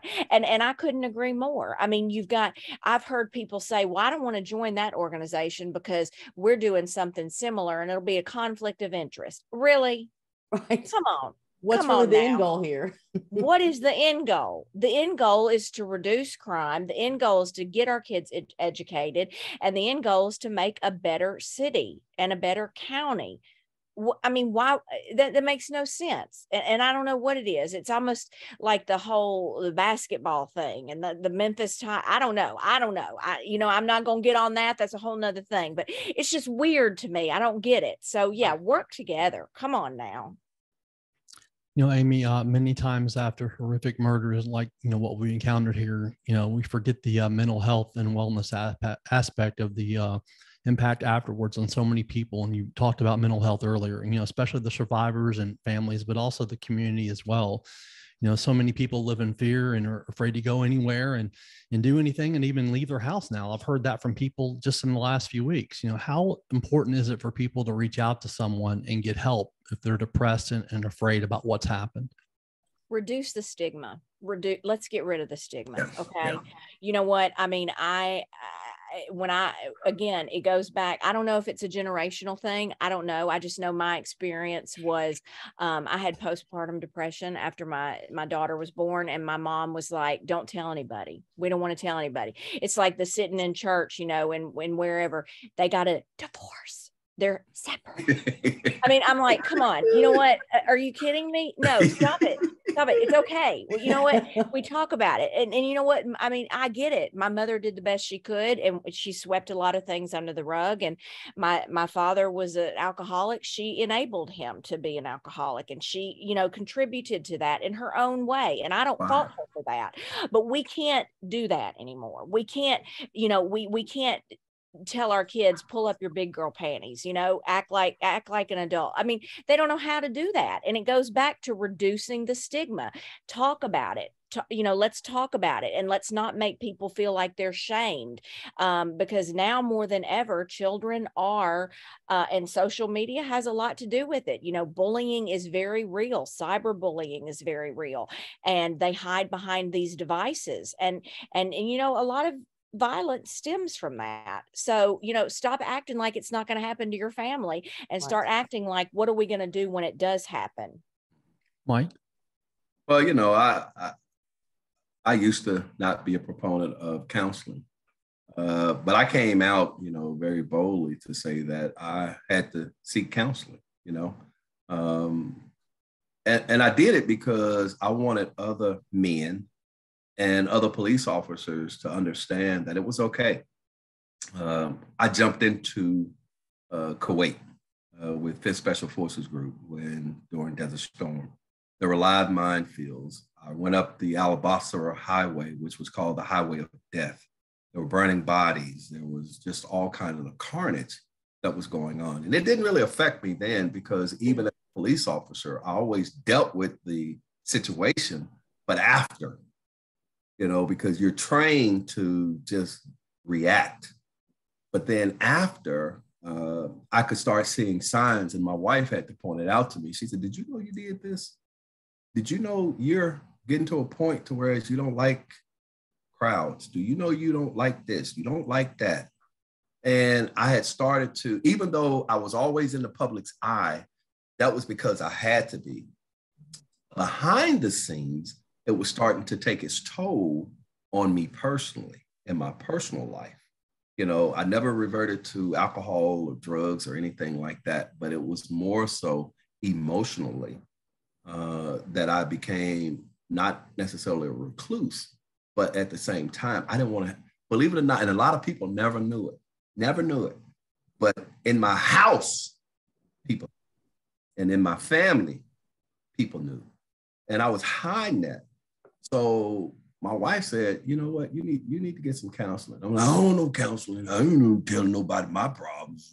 They got problems of their own, you know? So I finally gave in and I went to counseling, and it helped me tremendously because it revealed some things that I didn't even know was going on with me. I want to thank the United States Army and the VA because I was a vet. They put me into some different programs and groups that allowed me the ability to be able to verbalize what was going on with me internally, and in an atmosphere that it was other individuals that had experienced the same thing. So I came out and did a video and told all of the officers that I had received counseling, and because of everything that was going on with them, if they felt that something was going on, please seek counseling. That video, man, got like 12, 13,000, 14,000 views because they weren't used to individuals just coming out saying, look, you know, because there was a stigma in the police department. If you tell somebody you're getting counseling, they're going to take your job because they're going to think you're unstable. Da, da, da. At the same token, what it does is says that, you know what, I'm experiencing trauma on a daily basis, but I'm learning to deal with that trauma, and I'm seeking assistance in dealing with that trauma so that I can continue to do my job. And it was a lot of guys and girls came up to me and said, man, I'm so glad you did that video because I thought, you know, that it was going to hurt me if I was doing it. Or you had other people that said, I'm getting counseling too, Michael. Okay, good. So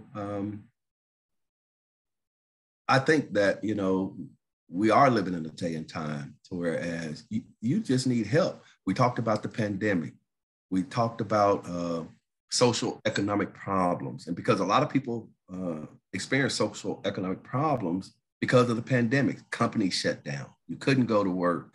You still got to feed your kids. The government came in and offered assistance and da, da, da, da, da, and all of this. And guess what? Now a lot of that's going away and things are opening back up. So now you have to step back out there and to be able to deal with those things that you're being confronted with because they're taking away the safety net. So a lot of people are finding themselves in precarious situations or places that they haven't been before. And some of these people had very good jobs, but they went away. So I definitely encourage individuals to seek help in whatever capacity that suits you, you know, and everybody deals with trauma in different ways, you know. But for me, myself, I think that it helped me tremendously because sometimes I thought I was going to lose my mind and people didn't even know it because, you know, you got everybody pulling at you. Everybody's expecting stuff. And then you got your family in the background that you want to make sure that they're okay. And then you're dealing with all of the issues that are occurring out in the city. And then you're dealing with the mayor and the city council and da, da, da, da, and all of this other stuff. And it's kind of like, Jesus, sometimes it just gets to be too much. It gets to be too much. And I need some help in kind of filtering all of this stuff. So, yeah. Sherrie? I totally agree. And I come from the other side of it, being a first responder spouse, sometimes being the one that, you know, sees what Mike was talking about and tries to help. There's a lot of stuff that goes on that we don't want to talk about. First responder spouses don't want to talk about it because our mode is we want to hold our family together. We want to protect our spouse. But it gets a lot on us too, because we're watching this happen, and depending on how they handle their situation also carries over to us on top of dealing with what we normally would deal with. So, you know, I highly recommend reaching out because we need to like Amy said, there doesn't need to be a stigma because sometimes you can't deal with it all. And I come from that first responder family. All of us, including my children, we're not ashamed to say that we all have therapists because You just can't do that alone. That's what our first responders, and I'm not talking about just first responders, because Mike has brought up lots of great points about what we've all been through as a society. But as first responders, especially here in Memphis, what they see and deal with on a daily basis, who can deal with that without some sort of help to sort that out? And then just adding day-to-day stressors on there. So our family is not ashamed to say that we have people that help sort that out. And I want to encourage parents to pay attention to your kids. And if you think that they might need to talk to someone, you're probably right. If you're seeing things, don't ignore the signs, because our children right now are in crisis, and I'm seeing it more and more. So I just encourage parents to talk to their kids and see if they need to talk to someone. And there are so many people and so many resources available out there. Some of them are just one web address away. I mean, you can get teletherapist. It's help is out there. And I want to just encourage everybody to utilize it. Sherrie, with all this being said, we know there's a lot of violent crimes that we don't have any control over no matter what policies are in place or how many police officers we have out there. People who want to commit violent crime, or they're just going to do it. That is one of the hardest things I think we face, I believe. How do we deal with all that together on a mental and emotional basis? I know we've talked about therapy, but I'm just talking about this, the city as a whole. You want me to be honest? Always. God. Oh, wow. We need a revival in the city. We wow. need to return to morals and values, and we need to have the church doors busting open wide. I mean, that's truly the answer. That community that you find in a faith, your faith, that's what holds us up. And I believe 100% God is working in the city. And I can't ignore that. God is working through this mess. Through the violence that we've seen this past week, we've seen a lot of good, and that's God moving. And I truly believe that is the answer to the city. And I mean, there's nothing that can deter me from that. Amy? 100%. Yes, I absolutely. We get back to the basics. I mean, honest to goodness, that's what is going to carry this city. That is what that we need to have a serious, I like to call them in my household, a come to Jesus moment. Oh, wow. Yep. Mike? I agree. And that doesn't need any expounding upon, you know what I mean? When we talk about individuals that, I said earlier, you have to be afraid of somebody. Yeah. Be it, a lot of times I don't do things because I don't want God mad at me. Right. Or God to continue to bless me because he has blessed me, So, and then not only that, along with the counseling, a lot of times I do rely on my faith to carry me through, It's funny because we'll be out to dinner and me and my wife pray before we eat. We'll be before we leave to go on vacation or before we leave the house, a lot of times we'll pray. I watch my wife when my daughter gets out of the car to go to school, they pray before she goes into the school, that God protects and gives her the proper guidance and different things like that. And people do what they do, however you do your faith, you do your faith, be it Buddhism or whatever, but whatever it is that your faith is. But in your faith, it's normally something that holds you accountable and pricks your spirit and conscience to do the right things. Yep. So it's definitely faith-based, has to be included. Now, that's why I think pastors and the rabbis and the priests and all of them people, they're so important. Absolutely. So important when it comes to fixing this as well. But that means a lot of times they're going to have to step outside of their comfort zone and possibly at times go against what people are holding them to. Because sometimes people say, well, you don't want to mix with them because they're Christians, or you don't want to mix with them because they're Buddhist, or you don't want to mix with them because they're Jewish, or you don't want to mix with them because they're Hindu, And what I noticed about the civil rights movement, a lot of people will talk about Dr. Martin Luther King. But guess who I saw out there? I saw priests, I saw nuns, I saw Protestant, I saw Catholics, I saw all walks of life, Black, white, Hispanic. You go back and look at the pictures. They talk about Martin Luther King and they talk about the Black movement, but it was all walks of faith. And I will even take it to even 12 years ago or 13 years ago when Obama got elected. It wasn't just Obama. Black people didn't elect Obama. And if anybody think that, they out of their freaking mind. African-American community only makes up about 16% of the United States.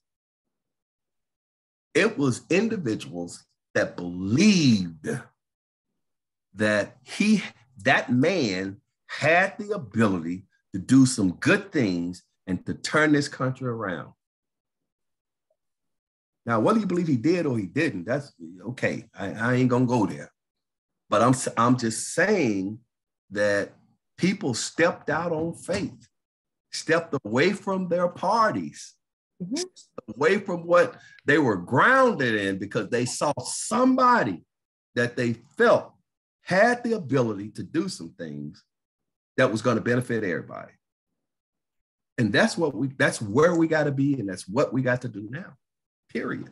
But we got to have that person that's going to step forward that people can believe in. And that's not going to veer away from what they say, you know? So.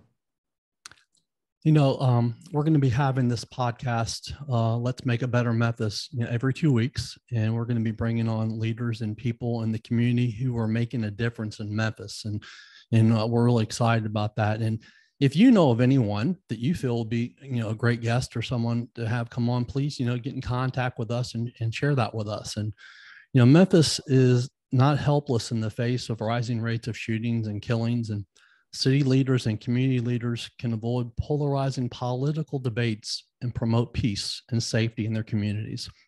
And these actions, they can begin immediately without the need for a lot of money, massive budgets, or new legislation. The main ingredients are courage and commitment to reaching a goal. As the famous Chinese proverb says, quote, "The best time to plant a tree was 20 years ago. The second best time is now." Does anybody have anything they want to add before we finish? I just want to say thank you, Mike, for inviting me to this podcast. And I told you earlier, I sent you a text message and I said,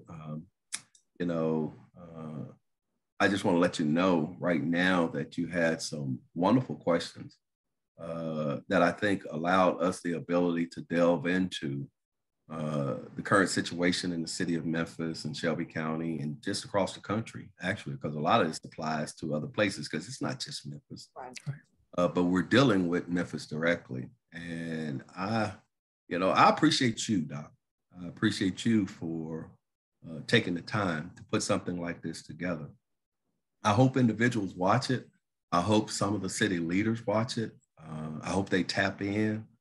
And I want to say Mike Williams, Sherrie Hopper, and Amy Speropoulos are not the be all, see all, do all. I'm speaking for y'all now. I probably shouldn't, but I am. Yes. You can always speak for me. Me but too. I do want to say that, we are very concerned citizens. We love this city and we want to see this city prosper and do better. And I think that's why we took the time tonight to be able to come out and do this podcast, because we do believe in it. And I just want to once again thank you, Michael, because you've always, even when I was the president of the Police Association, we would do things at your store. I mean, we have 18-wheelers sending them down to Louisiana, 18-wheelers sending them down to Florida. And a lot of that was your brainchild. We just kind of jumped on board. I miss that. Yeah. So you've So you've always had a concern about the citizenry and individuals, not just in the city of Memphis, but all across the country, and ensuring that, the little bit that we could do, that we would contribute to that. So I just want to say thank you for all that you have done, because you put us out here and you ask those questions, but people really need to understand that, you've done a lot as well. That's right. Thanks, Mark. The uplifting of this community. Thank you. Guys, I appreciate everybody coming on today. We're going to be back in a couple weeks, and we look forward to seeing everybody then. Thank you for joining us. Thank you. Thank you.